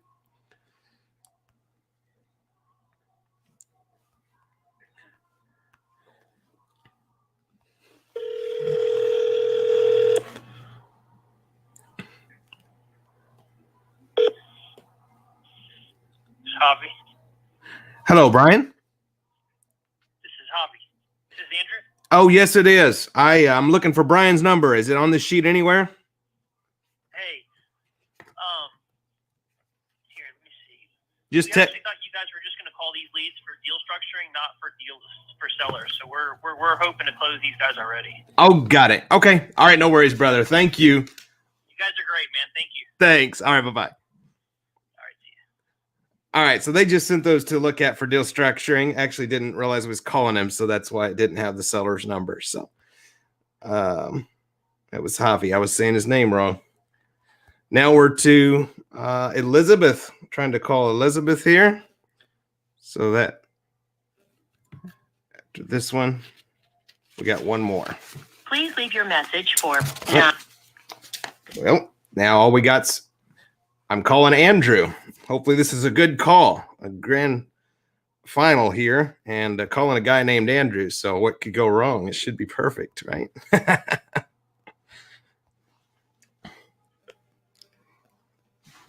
asking 429, refused to share the information. This is the house in Texas. It's a no lead. Believes it be worth about what he's asking.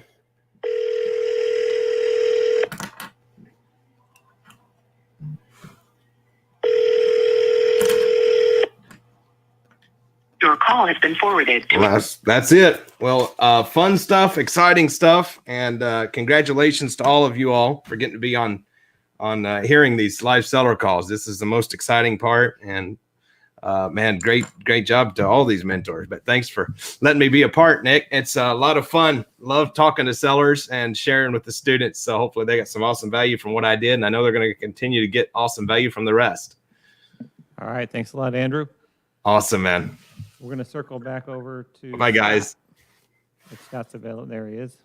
All right. I did just see this note. I think that was going to Tony. If you think Tony should get on that call, he can go grab that one right now and then come back to If me. you don't mind, I'll bring Tony up. Are you ready for that? Did you see that? Oh, note? look at I'm in the room with the two of you guys. Hey, we're in the room. All we're missing is Lynette now, right? Here we are. Great job, guys.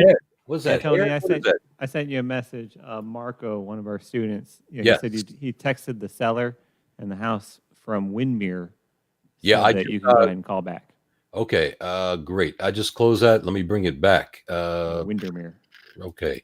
Andrew, you're one of the nicest guys to listen to on the phone. I wish I had a house to say yes. That's how nice you are on the phone. Thank you, brother. You yourself well. You're very gentle with folks, and I think people need to hear that. That's just really good. I like your approach. I appreciate that. Thank you very much. Yeah, you got it. All right. A lot of fun. Thanks, Andrew. Enjoy. Yeah, Andrew's okay sometimes, And then Tony, you got that late night DJ voice, man. I'm like, dude, I'd sell you my car. That's right. Yeah. Okay. On this. I got a car for sale, as a matter of fact. I'll make you a deal. I'll even finance it for you. My son went to the Air Force, and he's stationed in the middle of nowhere, New Mexico, and his car is still here. The car I bought for him for college, and I actually got to sell it. Actually, I have one of his friends is going to buy it anyway, but the battery keeps dying. It's crazy. So he bought himself my son in the Air Force bought his first brand new car on his own. Very proud of him. And he didn't even ask me for money because I got his credit all perfect and it's all good. Anyway, just had to get that bit of trivia. All right, I'm calling the lead in Windermere. Here we go. Just for you, Marco. They better pick up. Hope you can hear this.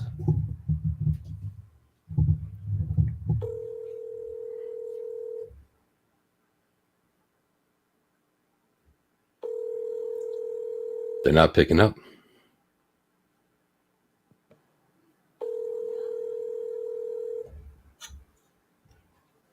It's going to say Mickey Mouse. Hi, you have reached Mickey Mouse. Please leave a name, number, and a short message at the tone, and I'll get back to you as soon. Well, we tried. Marco, espero que hables español. Mira, coño, carajo, ¿qué pasó? Me dije que a llamar, pero no está, no contestó Mickey Mouse, pinche güey. Too funny. That is too funny. I'm not interested in buying the car, by the way. I just want you to know. But thanks for pitching it. I thought you'd like it. Hey, I don't know if everybody heard, but did you hear what Lynette said? Lynette said that I'm the male version of Lynette, and I thought, wow. So I said something to Tony, and then Tony's like, "Yeah, but you don't look anywhere near as good as Lynette." And I'm like, "What?" In a skirt, I said. Lynette looks a lot better in a skirt. I don't want to see you in a skirt. Thank you, Tony. Yes. I just love your voice, Tony. I want your voice. Thank you. I want your energy. Happy birthday, by the way, Lynette. Happy birthday, belated. Don't talk about how old I am. No, don't talk about my birthday. 30, 40, Okay, 50, yeah. 60, 70 something. I'm just kidding. No. Oh, we know how old you are, Lynette. Whatever age it is, you are much younger. You look so much younger than whatever age you are. Thank you. Anyway, all right. I'm going to jump in here. I'm going to make this call. This is a yes lead. Hey, listen, I actually want to share real quick. One's a mindset, kind of a mindset quote, and I got to tell you, getting on the phone, and doing this business, you want to keep a good, refreshing kind of mindset. Okay, So one of the things that I picked up a while back was, and I'm convincing myself that this is the case. I am my greatest asset. I am the number one thing that I need for my success. I want you guys to remember that. You got to keep telling yourself that again and again, because it's absolutely the truth. And if you do that, I think you'll take care of yourself. You'll take care of your mind. You'll take care of your body. You'll take care of your soul. I mean, you'll take care of everything if you really buy into that. Okay. Something else that I wrote, it was a long time ago, and it was I do a lot of writing, a lot of journaling and stuff like that. And this was a while back. I had written this statement. I said, my most significant mentor is Ron LeGrand. He knows something that the rest of us don't know. He has the secret, and I intend to find out what it is. Man, you guys, I want you to be tenacious. You're buying into this thing. You hear what Ron has to say, and he has figured some things out. Be intentional, that suck the bone marrow out of this thing and figure out this business, because I'm telling you, it is a positive thing for you to do. It will change your life. There's no doubt about it. It's done it for my business partner and I, my business partner, John, and I, for sure. Okay, that's all I wanted to share there. I'm calling this. This is one of my students. His name is Mark. This is a property that's in Tucson, Arizona. 420, free and clear house. Here we go.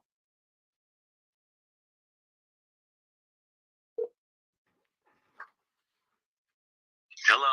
Hello, Richard. Hey, Scott giving you a call about your house that's for sale that you talked to my assistant about the other day. You got a couple of minutes? Yes, sir.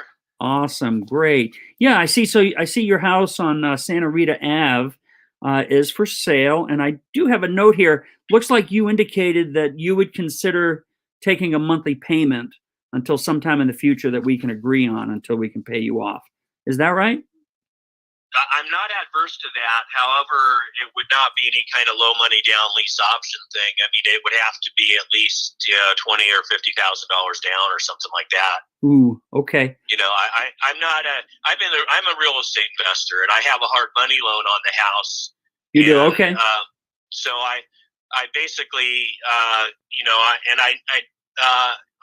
finishing. The only reason it's not actually on, the public market, it's not on MLS right now, is because I had started doing a guest house conversion on the big second building that's on that was basically just a big open framed workshop. Yeah. But I've completed the whole exterior with new doors and dual pane windows, and I've now roughed in all the electrical and put heating and air conditioning to do a full, office conversion basically. So, and I'm just waiting on the city to approve the plans and do the inspections so that I can sheetrock the whole inside of the thing. I see. Basically, that's the only thing that's slowing me down right now, and that's the only reason it's not on the MLS, because the city's really backed up right now. I see. Well, I'm in a similar situation as you in that I'm a real estate investor as well, so I can kind of probably get right to the bottom line with all of this. I don't know if you're open to this. I'm certainly open to giving a full price on the house. And I know you mentioned that you had hard money. I don't know how long that's for. We basically buy on terms. It's like an owner financing type thing. I wouldn't be able to get anywhere near quite as high on that down payment. I could put something down, but it wouldn't be able to be that high. I'm sorry. I mean, at $20,000 on a 420 price, we're not even talking a 5% down payment. So yeah, if you're thinking even less than that, it just doesn't make sense to me, because I'm really trying to solve a liquidity problem more than anything. Okay. Well, let me ask you this: if we can agree on the terms, what would be the least you'd sell the house for? Why don't we start there? Well, I mean, if it was a cash deal and someone wanted to come right now and cash me out, I'm offering it to my wholesalers and other investors for $350. If it's just a $350 to me, and you pay all your own closing costs and I walk away, that's what I would take for the house on just a straight cash deal. Right. Okay. Yeah. I don't think I'd be in a position on that. Basically, I'm looking for some time. So I would really need to do it on terms. So I would need to have a little bit of time. Where would your price be if we could agree on the terms? Well, I mean, if I was going to carry it on terms, I'd want 420, because that's I'm probably going to put it on the market higher once I the guest house conversion totally. Okay. And spin it with a similar house with guest house around the corner that just sold for $499. So I'm kind of Okay. offering it at a discount right now, based on just the fact that there's some work that needs to be finished there. Okay. And especially if I was going to carry it on terms, I would probably consider 20 down and terms on the rest. But my hard money loan's 10% with a $1,800 payment, and then I have $200 a month in taxes and $100 a month in insurance. So my break even there is $2,100. So there wouldn't be any point in me doing a $20,000 lease option if I wasn't going to get significant cash flow. I mean, I wouldn't want to do that where I was just paying my nut, because then I haven't got any cash flow or anything, and I'm just waiting for the future. Yeah. For you guys to pay me off when I could just sell it and get it paid off right now. Yeah. Well, my goal would be to see if we can find a place that both of us can land. The word significant kind of shakes me up here a little bit. And I understand what you're saying. I need some room to be able to work on the back end with my buyer, my tenant buyer. Or where are you located? Well, actually, I'm in different places around the country. I've got a residence in New England and down in Tennessee, and I've got a business partner that's right there. Okay. Well, it's unlikely we can get where you want to get on this particular house. Okay. Just because of the cost of the house and what I'm trying to accomplish, which is get my equity out of it and get out from under that hard money loan. So, but I do a whole lot of wholesaling. So, I mean, if you put me on your wholesale list or send me an email, I get wholesale stuff all the time. Okay. But most of it's just cash, off market stuff where we have to cash out the sellers. I'm not doing a lot of that, although some of them will do seller. If you're looking just to do seller financing deals, did you go to one of these real estate schools? Because this has become, I've seen like 3 or 4 or 5 guys online that are now training people on this lease option thing. Right. Well, I've been doing this for a long time. I'm an investor, so I'm a creative guy. So I mean, I can buy some stuff for cash, and I'll do some wholesaling, but I got to have enough margin. And you can wholesale to me. I mean, if you have something that you've bought, an off-market deal you have in escrow. Yep. I'm a wholesaler and end buyer user. I mean, I do a lot of fix and flips. I finance all my own stuff. If we were to do a wholesale deal, I'm not trying to daisy chain it out to a dozen other people. I can, if I write a contract, I'm going to close the deal, and then I can always sell it to my people later. Sometimes I'll bring in I'm almost always bringing in an equity partner. Yeah. A hard money guy if we're buying stuff and holding it. Well, I've got a guy that's funding me and that I'm paying for that. Well, I'm definitely interested in keeping this relationship open here. I've got your email. It's reyvett@gmail. Is that right? Yeah, that's it. So put me on your buyers list, and also, if you have any ongoing marketing going on, put me on that list so that I see what. Oh, I think I may have lost you there for a second, Richard. Yeah, I'm driving here up in a foothills. It's kind of spotty phone coverage. Yeah. So yeah, just keep me on your email list and keep in touch, and I'm going to reach out to you. Yeah, I'm going to reach back out to you here in the next week or so with my business partner in the area, and maybe we can talk about some different things. We may have stuff to wholesale. We may be interested in buying some of your wholesale. So. Again, you sound like you're a savvy guy. You've been doing this for some time. That's the same with me as well. If the margins are right, they work both ways. I'm always hoping we can both land in a place that we both benefit. That's always my shtick. That's what I'm looking for. So, I work with a whole lot of guys here. I know almost everyone in town that does high volume of wholesale properties because I've been doing this all my life in Tucson. Yep. What's going on right now is probably familiar to you, which is that, the market's rising so fast and inventory is so low. Yeah. That even the wholesale deals I'm seeing, I look at these prices that my wholesalers are saying, 350 wholesale, 450 after repair value. I'm like, Yeah, it doesn't make sense. I thought the 350 was a retail price for that house. I thought, maybe, and they're not wrong, but it's also one of those markets where, it's almost it's a greater fool market almost, but it could, these kind of markets could go like this for, last time this happened was 05, and prices continued escalating dramatically for 3 more years before they totally crashed. Yep, I hear you. We want to be smart. So no, I'm going to definitely reach out to you. So you're saying you really think absolutely no room for us to talk about the Santa Rita Ave, huh? Yeah, I just don't see how you're going to get where I need to be, because I've got a $2,000 nut, so at the very minimum, I'd need to be bringing in $3,000 a month for that to make any sense, so that I was making a profit right now. Yeah. And banking something in case you guys fell through on the lease option at the back end of the deal. Yeah. There's really too much market risk in that deal for me, because I'm going to be selling this house for a retail price. The area in Tucson, right by the U of A, is this red hot area. But I don't see, you could pick up $100,000 in equity in a year if the market keeps going up. But if something goes sideways and the real estate market goes sideways, you guys, that business model is basically designed to where you've got an easy out. If things aren't going well, you just turn the house back to me, and at that point, that's not where I want to be.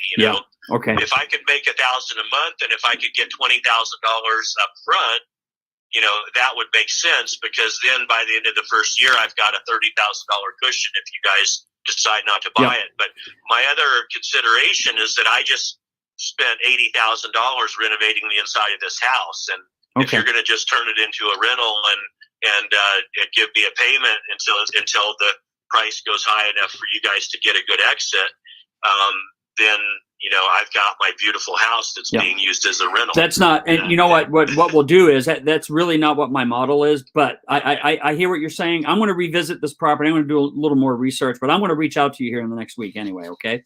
Yeah, and I'm a creative guy, so all right. I'm willing to look at anything. Okay, Richard. Fair enough. I really appreciate your time. Let's. It'll be next week. I'm going to reach out to you. Okay. Okay. All right, man. All the best. Thank you, sir. All right. Yeah. Bye. Yes. How many more you got there, Scott? What's that now? How many more leads you got to call? I've got. I have some extras that are here. I've got some other yes leads I can call that look like they could be promising. Well, they are yes leads. So you let me know how much you want me to go. I've got. I could do another 12. Wow. Okay.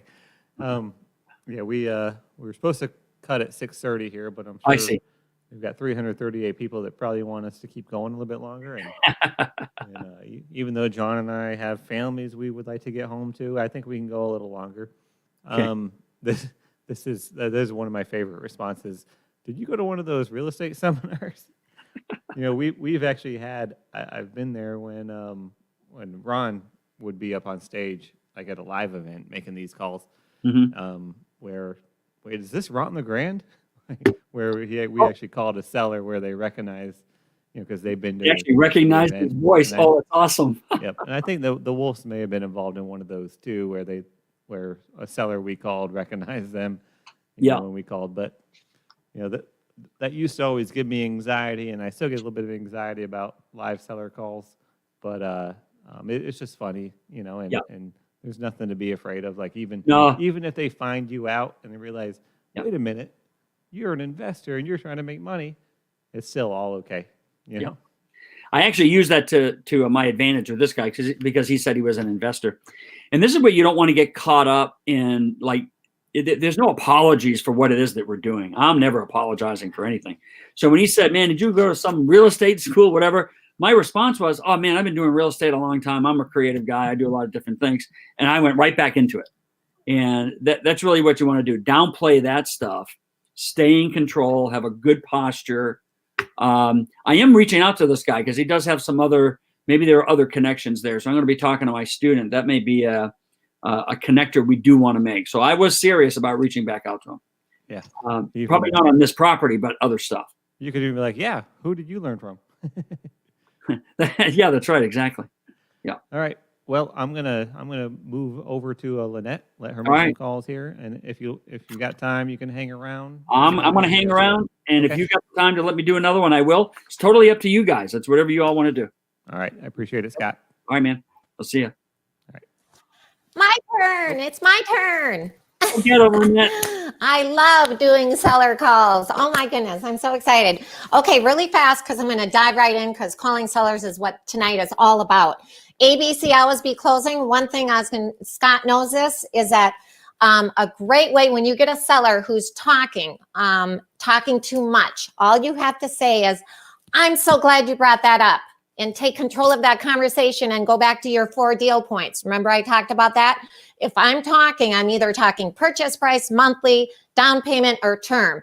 I'm closing the deal. I'm a deal maker. So make sure you guys are always keeping control of that conversation. You can even interrupt them and it has nothing to do with anything. I just say, he might be saying, "I have hardwood floors and a fire." "Oh, I'm so glad you brought that up. Can I ask the reason you're moving?" So I just want you guys to notice that. But I'm going to go ahead and while I'm dialing, I'm going to be teaching here. Oh, by the way, quick update. So far, I tried to call 4 sellers tonight.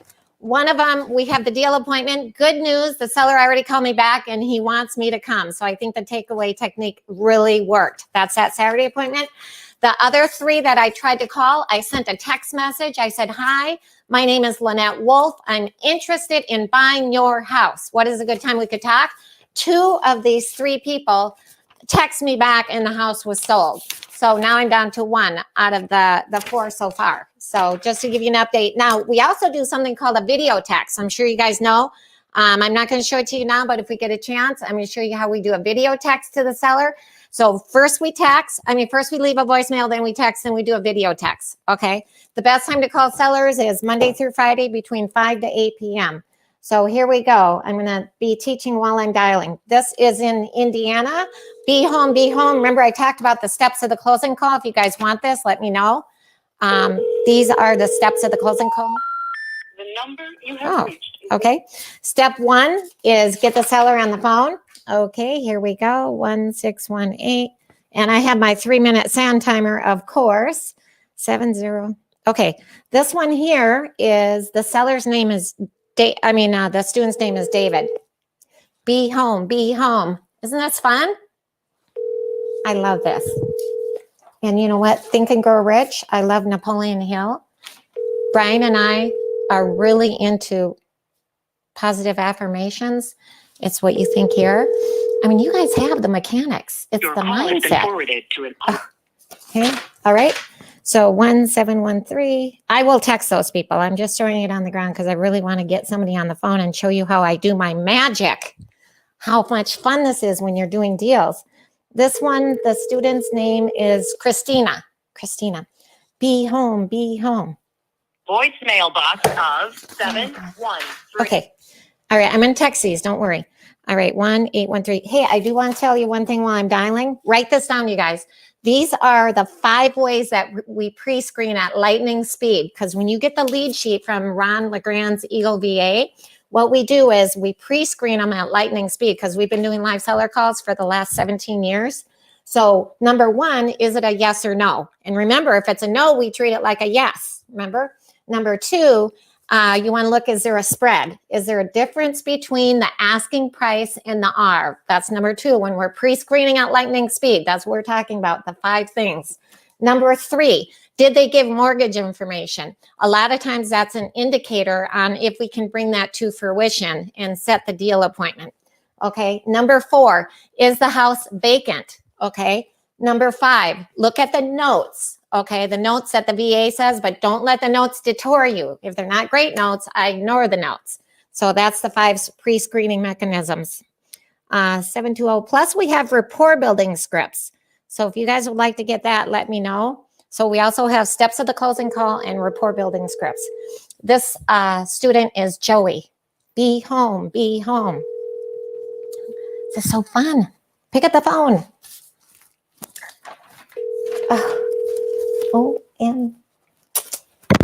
Okay, another thing I want to talk about. I already talked about the seller makes you the offer. The mailbox belonging to Okay.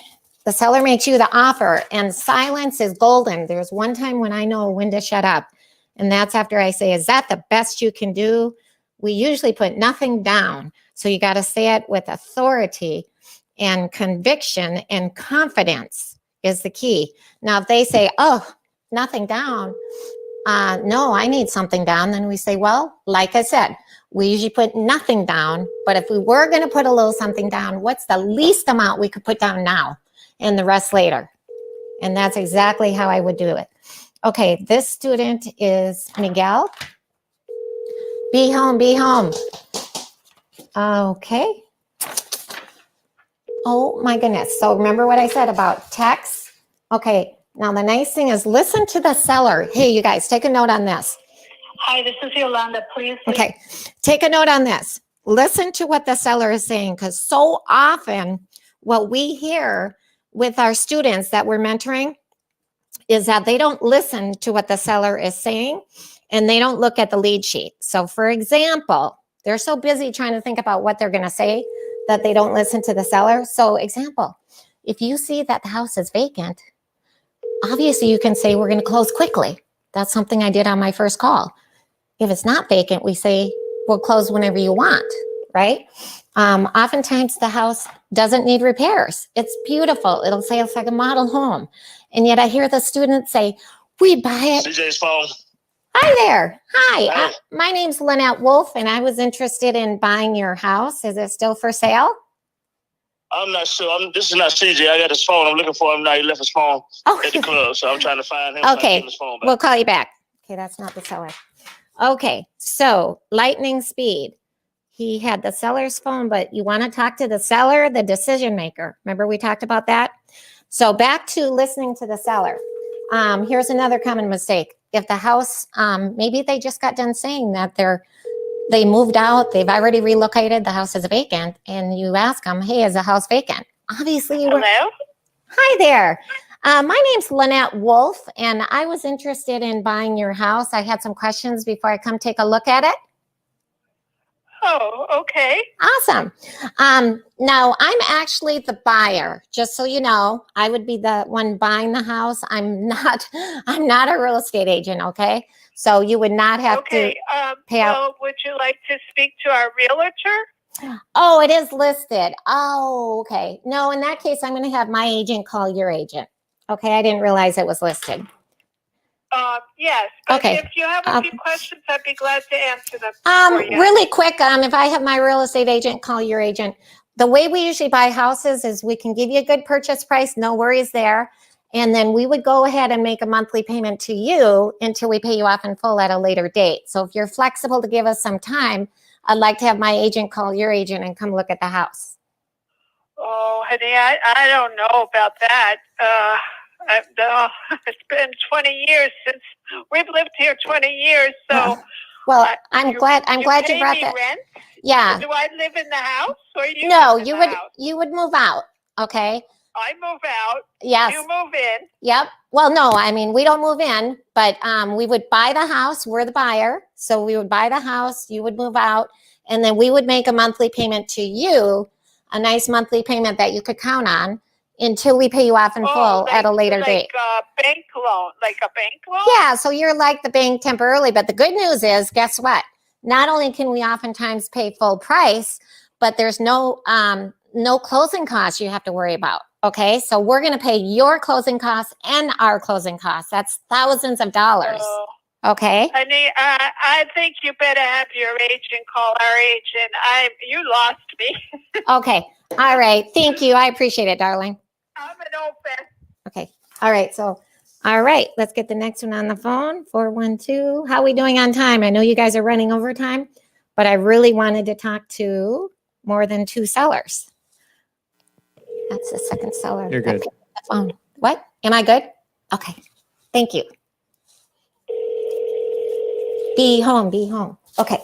So remember I talked about a couple quick things is tie downs. Who knows what a tie down is? A tie down is when you're pick a feature of the house that the seller, that the buyer, I'm talking buyers now.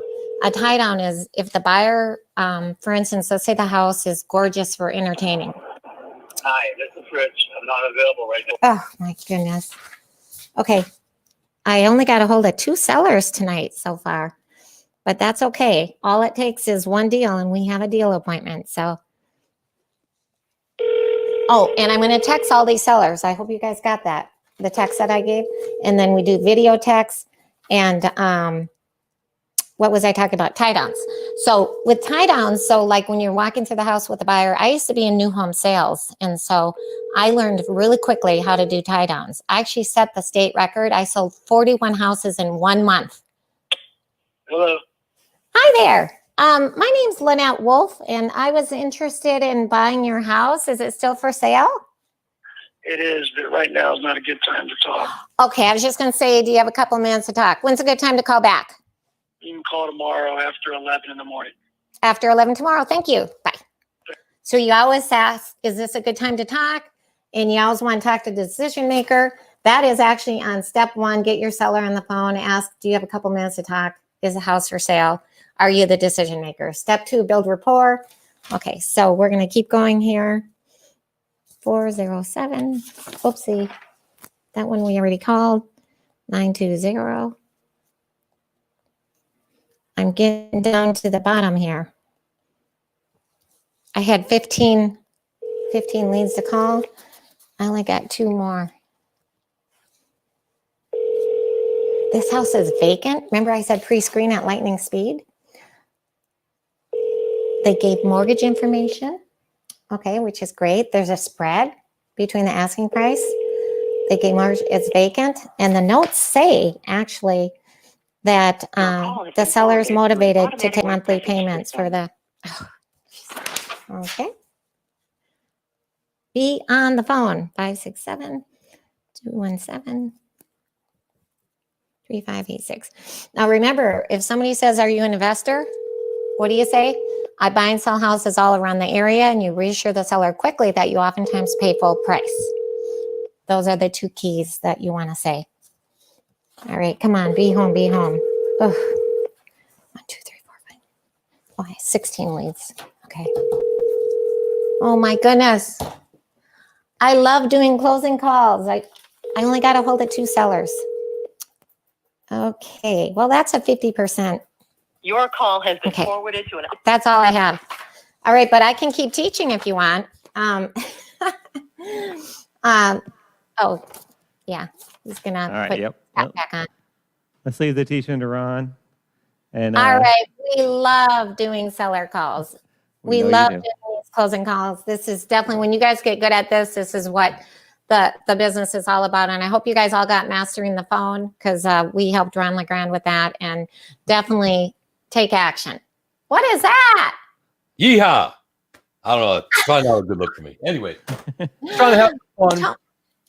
We always used to say, when we were mentoring Tony, we would say, Tony, sing for us. Remember? Because I couldn't get enough of your voice. How did you get such a good voice? You're making me blush. You're making me blush. No, seriously, I love your voice. Thank you so All much. right. Thank you. Great job, Lynette. Awesome. Awesome. Awesome. Bye. Bye, Lynette. We'll see you tomorrow. Woo-wee. Boy, are we having some fun here. All right, we're going to speed through these last ones, guys. We want to get John and Nick home to their beautiful families and their kids. So let's pick this right up.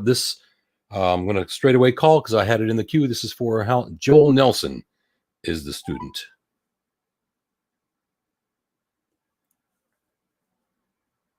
Hello? No, it says calling. Okay. I don't hear a ring. Please leave your message for... And that's why. Oh, tartar sauce. Okay, let's move it on. That was a good looking one. That was a $1.795 million house in Florida. Sorry, Joel, but I got one more lead I can call for you, sir. All right. Lightning speed. I don't have the stuff printed out like Lynette to throw on the floor for show. I love when she does that. The lady's talking and she's like hanging up on her. Next. We're having fun though, guys, right? It's all good. All right. This one here is also in Florida. $710,000 house, owned free and clear. It's a no lead though. The last one. Hello. Yes, hello. I'm trying to reach John, please. This is John. Hey, John, my name is Tony. I'm calling about that house you're selling at 159th North Court in Jupiter. Is it still available?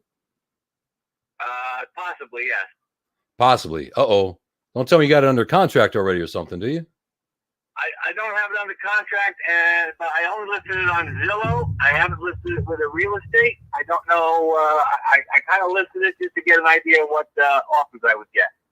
Ah, okay, okay. Mind if I ask you a couple? If I get the right offer, I'll sell it. I got you. How much you looking for? I see my assistant talked to you a few days ago. I heard 710,000. Is that right? That's the bottom, yes. Oh, If I got that, I take it. I won't go lower than that because the real estate's telling me I should go higher. how much you think the house is worth, John? Well, from the Zillow estimates and the realtor estimates and the Redfin estimates, it's in that range and higher. I know half of them are bullshit, but at the same time, there's a whole bunch of people running from the north to get out of certain cities. So That's right. That's right. That's right. I'm one of them. I'm trying to move down there. good for you. Yeah. Where you coming from? Virginia. That's not so bad as New York. Hey, this is true. This is true. It's 34 degrees up here today. What's the weather like for you now? I think we're at. Let me see. I'm in the car. 71 right now. Oh, you're killing me, John. You're killing me. Pour some salt in my wounds, why don't you? Jeez. I left New York 4 years ago for that exact reason. Yeah, huh? What part of New York you were in? Originally Brooklyn, then Long Island. Gotcha. I used to live in Brooklyn a long time ago myself. But hey, I'll tell you what, I'm running here. I can tell you're driving. I don't want to take up too much of your time. Let me put my cards on the table. My assistant tells me that you were just looking to get an all cash offer on the house. But I tell you, I can give you a good price for the house if we can get something worked out. I can close whenever you want, whether it's sooner or later. If you're trying to find another place and move, I can help pay the closing costs if we work things out together and make this a really, really easy transaction. The only thing I need to know, John, is if you might be open to taking payments on the house for a little while until I can get you cashed out. Is that something we could discuss? Nope. Got to get all your money, huh? Even with all those awesome benefits, you make more money by selling to me. Listen, there's always a chance that you don't pay off the house. And I don't need the grief. Then we resell it and make even more money. But I'll get you paid. I'll get you paid. Listen, it depends on what you're offering, but I sincerely doubt that I'd be interested. I have an ex-wife that gets half the money, but like I said, I'd listen to it, but it'd have to be pretty goddamn good. All right. So I bet you're getting a lot of interest in the house so far, aren't you? Getting a lot of calls? I'm getting 8 million calls a day. I got you. Hey, I'm sure you'll get it sold to somebody in there. I'll tell you what, it sounds like it's probably not going to be a good fit for us right now, but I'll tell you what, how about I give you a call back in a few weeks, see how things are going. Maybe things will change. No problem. All right. No problem. Appreciate it, John. All right. Yes, sir. Good talking to you. Okay. Bye-bye. So in a situation like that, listen, the guy's getting all kinds of calls. If he's being truthful, which I'm sure he is, it's a beautiful house, then I'm not going to sit here and beg and plead and try to compete with all that noise. So the majority of people we talk to are going to be in similar positions. So we're not trying to compete with the majority. We're trying to look for the right people to work with and move on from there. All right. So let's get another one here. This is going back to Johnny Jasso up in Jersey there. Let's see. Also, I always like to see what I can do to establish a little bit of commonality and rapport. That guy came from Brooklyn. I used to live in Brooklyn way back in the day. Hey, forget about it. All right, let's see what we can do. Get a slice. All right. So we got this guy here in Jersey, right next door to New York. Refused to share the mortgage information. That always makes it fun, but it's asking $950. Hello. Yes, hello. I'm trying to reach Dan, please. Dan. Hey, Dan, how you doing? My name is Tony. I'm calling about that house you're selling in Warren on Plainfield Avenue. Is it still available? Yep, it is. Okay, great. Hey, I understand you spoke with my assistant. They called you a few days ago, asked you a whole bunch of crazy questions about the house. And mind if I just verify the information I have in front of me here? Yeah. Okay, great. So I see it's a 5-bed, 2.5 bath house, 4,216 square feet, a little over 3 acres. House looks like it's in excellent shape, and you're currently asking about $950 for the house. Is all that correct? That's correct. Okay, great. So I don't have to fire my assistant here today. That's a beautiful thing. All right. So I was also told that if we can get things worked out between us, if I can give you a good price for your house, that you would be open to the possibility of taking payments for a little while until we can get you cashed out. Is that correct? No. I already had this conversation with one of your guys on Sunday. Uh-huh. And I'm not, if you're either going to buy the house or you're not going to buy the house.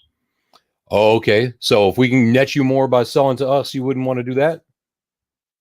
Oh, well, offer me the market value and I'll sell it to you. Well, That's easy. I can pay you more, but I don't know if I can I might be able to pay you full market value if we can get this worked out. What kind of shape is the house in there, Dan? It's brand new. I just built it last year. Oh, okay. Okay, great. And you're living in it now, right? It's not vacant or anything. Yes. Okay. Okay. So what do you think it would appraise for right now? It appraised a year and a half ago when I got it done at 905. That's what my mortgage is from, and I guess it's probably $1.05 million now, a little higher. You guess? Yeah, I mean, I'm the cheapest new home in Warren by $500,000. Okay. So if we can give you a price that's at least close to that, well, let me ask you: what's your timeline looking like? How soon are you looking to move? I'd like to, spring. That's what I put it up for, is to be able to move by, latest May or June. Okay, got you. That's not a problem for us. We can definitely work with that timeline. Are you going to buy another house in that time? Do you need to get this one sold in order to buy the next house, or? No. I'm building a new home down the road. Okay. Would the sale of this house be contingency for buying that next one? Okay. No. Okay. So it's not like you're got to have all the money or anything like this, but you. No. Okay. Excellent. Doesn't matter. So if we can give you a good price that's more reasonable, well, what do you think the least you could take for the house would be if we work this out together? Isn't that the whole question? Yes. I should let you tell me that. But do you have anything in mind? Give me an offer. I'm not going to go back and forth. If you have an offer, give me an offer and I'll respond to it. Okay. We might be able to work something out here. I don't know how much I can offer right now until I really take a look at the place. But as long as I know that you have some flexibility, then we can, see what we can possibly work out. If you were to tell me the only way you want to sell is to get all your cash at closing and full price, I'd say, hey, good luck. I'm not your Huckleberry. Yeah. But if you have some flexibility, we can work out a good price that's good for both of us. That's fine. Okay. So if we give you a good full price, maybe even full retail, I don't know. If we take care of all the closing costs, we usually buy with nothing down. Okay. And what do you have an existing mortgage on the property, or do you own a free and clear?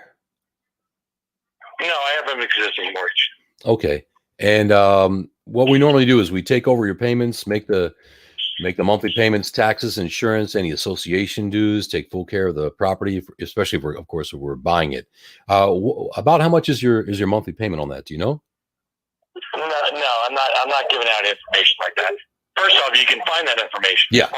So you can do your homework. And the other thing is, if you want to make me an offer, make me an offer, but it has nothing to do with what I owe on the property. Okay. Well, what we normally do for nice, beautiful houses that we do this with, we take over payments and we pay it until we get everything paid off in full and get you cashed out.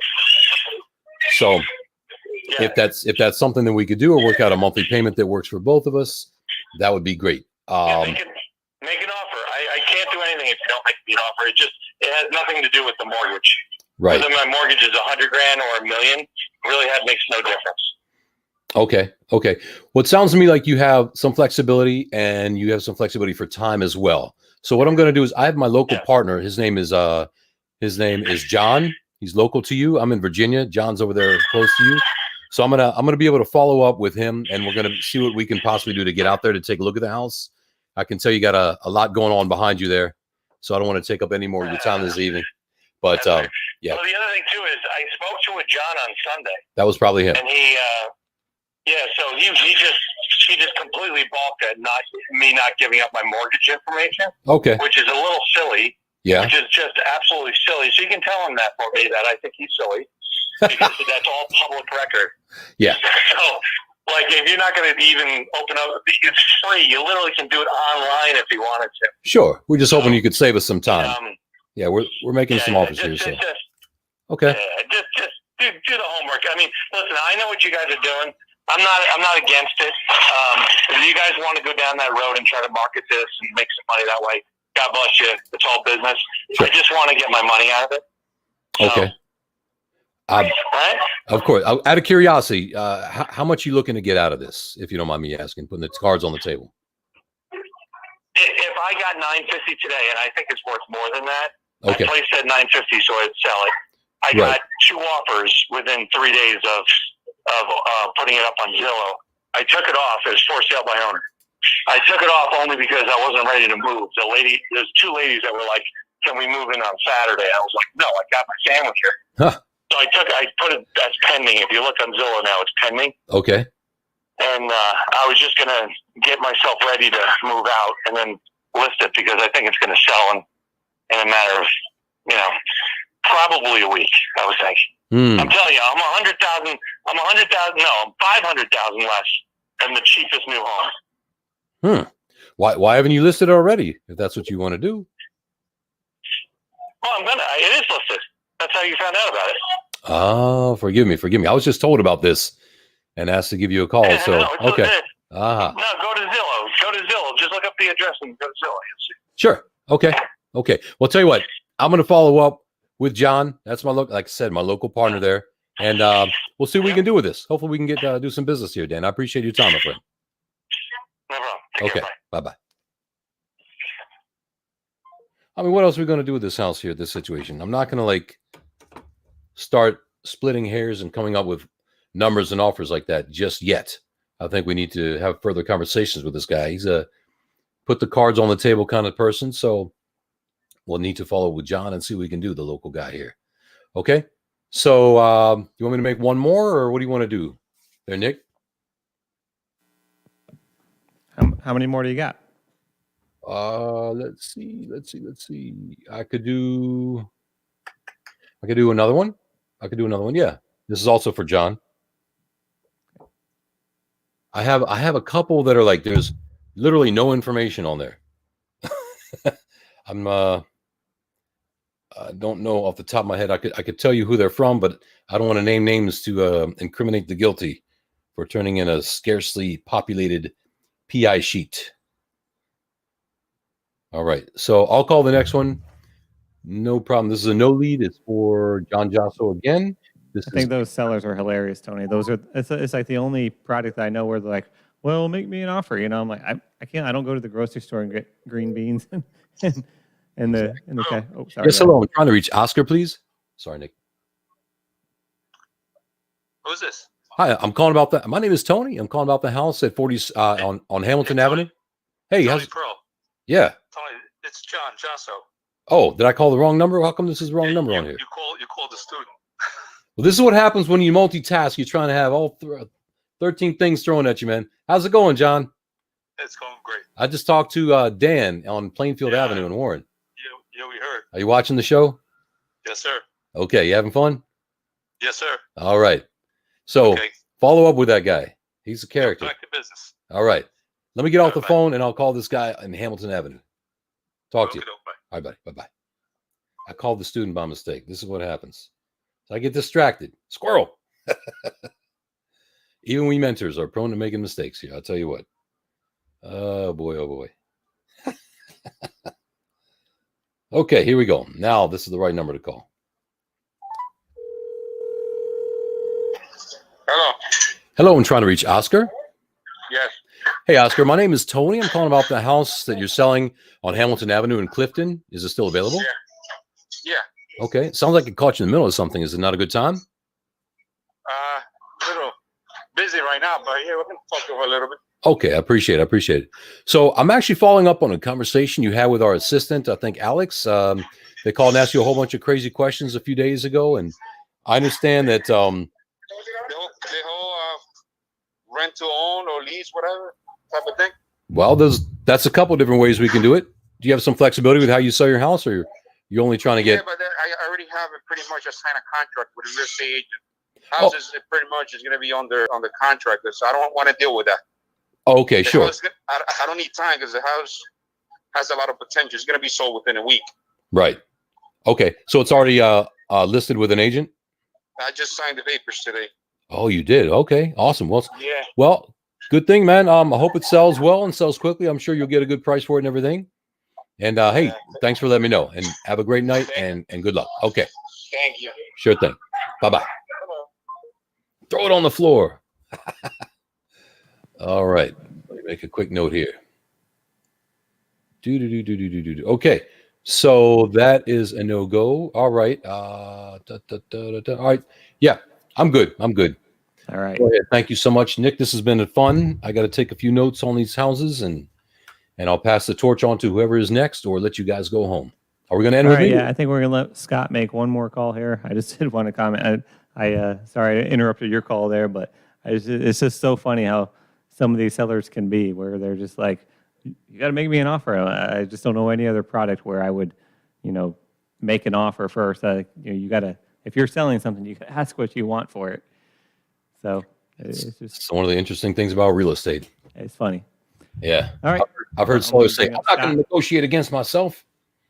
Good job, Tony. Way to go to bat. That the second to the last call. Guy's a tough guy for sure, but you hung in there with him. I think I should have left my hat on. Oh man, look at you! Yahoo! Yeehaw! You wear that. You're like a cartoon character. I'm like, I am a cartoon character. That's right. That's why we get along so well. That's great. Always good seeing you, Tony. All right. Take care, Scott. Take care, Nick. Down. See y'all later. Good night, Tony. Good night. All right, Scott. I think we got time for one more call. Okay. You got a good one? I think I do. Well, I got a yes lead here. It's from New York. This is another one of my students, James. 949,000 yes on terms, free and clear house. I get excited about these. Let's see what we have for a conversation. So here we go. I already got the number in here. We're ready to go. Let's do it. Whoop.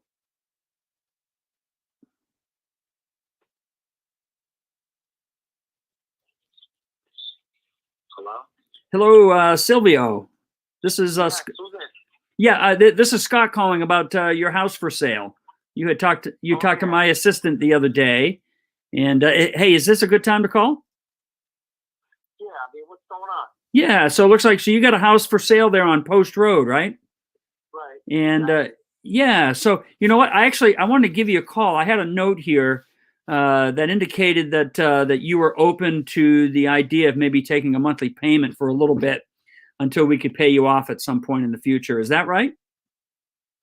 Well, I don't know. I got to talk to my lawyer, and she doesn't suggest that because of in case something goes wrong, like something like bankruptcy or something. So she doesn't want me to do that. Okay. Well, let me ask you this. I mean, what we could do. I mean, it could be like a long-term lease. We just have an option to buy it. And I can tell you what we could do, Silvio. It's really what our specialty is. We take care of the house. You're not a landlord. We do all maintenance, all repairs. It's actually a really good way to sell your house if you've got a little time to give us. So we do a long-term lease. We have an option to buy. She's saying not to do that because of things could happen. Like you might not, pay me like every month or something. Something can go wrong, So your attorney is that's a little confusing to me. So your attorney is saying that you shouldn't lease out your house? No, the attorney said not to do that lease. She said just let them pay up front, and that's it. Have a closing, and that's it. Huh. Okay. So you wouldn't be open to just leasing your house then? No, she won't. She don't want me to do that. That seems strange. An attorney would say that. In the past with that. Okay. Well, listen. If anything changes, I mean, how long have you had it on the market? Just 2 weeks. Just 2 weeks? Okay. Well, listen, how about, I mean, I don't know if you're getting any traction. I can tell you, I'm definitely interested in the house. This is what our specialty is. Again, I'm getting a lot of action. That's correct. I'm getting a lot of action. Yeah. But the thing is, I want to get my price. You know what I mean? Well, I'm motivated to do that if we had some time. I think the lease option would be a protection to you. You basically would lease it to us. It would be, I mean, there are millions of people do that every day. They lease out their house. She doesn't. My lawyer suggests me not to do that because of just in case, something can go wrong. Yeah. Well, we would be in agreement to take care of that idea. Okay. Well, listen, how about if I Her already, and she don't like it, but she likes the idea of that you just want to buy it, and then we can negotiate a little bit, and just buy it outright. Yeah. Yeah. I would need to have that flexibility with that time. But tell you what, how about if I reach back out to you here in a few weeks? Let's just see how things are going. Maybe we can talk another time. So, But you can do that. That's fine. okay, Silvio, I really appreciate your time. Thank you, sir. Okay. All right. You have a good night. Yeah. Bye-bye. So this is one of those things. I know this was a shorter call, but I find that weird that his attorney would say that to him, like not even a lease option. So, I'm going with my gut here. I mean, I tried a little bit. Obviously, the attorney's winning the day. There's no need for me to go any further with the script. And so I'll just reach back out. We'll see if the house is not selling in another, few weeks here. He is in New York. There's a lot of people trying to get out of New York. So this could still work in our favor. We'll just follow back up. Hey, guys, thanks for tuning in, and good to do this with you guys tonight. Scott, would you ever suggest them having their attorney call you? That's actually that's really a good idea. You know what? I think in the follow-up call, I think I may just give this guy a call back. Yeah, just maybe put their attorney at ease, just saying, hey, look, we close with an attorney too. So if you want, you can talk to my attorney, but this is what we do essentially. Yeah. It's a great idea. I'm going to make a note on that and reach out to them tomorrow. Thanks. That's a great suggestion. All right. Thank you, Scott. All right, guys. All the best. Peace out. All right. Have a good night. All right, everybody. I have seen a few comments asking about what Lynette had up. They were using their course. They have a course that actually has scripts in it. A lot of them written by Ron. Some of them written by Brian or polished by Brian. But what's really cool about their course, and they're not selling it during this event or anything. But if you're interested in their course, you can give one of our course advisors a call, and I'll pop the number up for you guys. But what I really, really like about their course is it takes Ron's scripts, and where you see Ron's scripts and they're just kind of on paper, you get you don't see any tone or how they say it or when they pause. Ron has some pauses in there, but you really get to see the tone and how they respond to these objections in real life.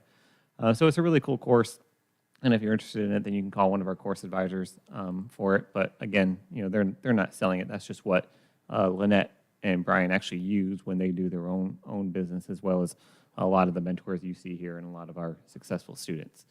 But with that said, we will be back at 9 a.m. tomorrow morning. You can use the same exact link you used to get on this one and the one this morning.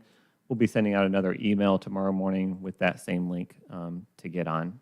And until then, we will see you in the morning. Have a good night.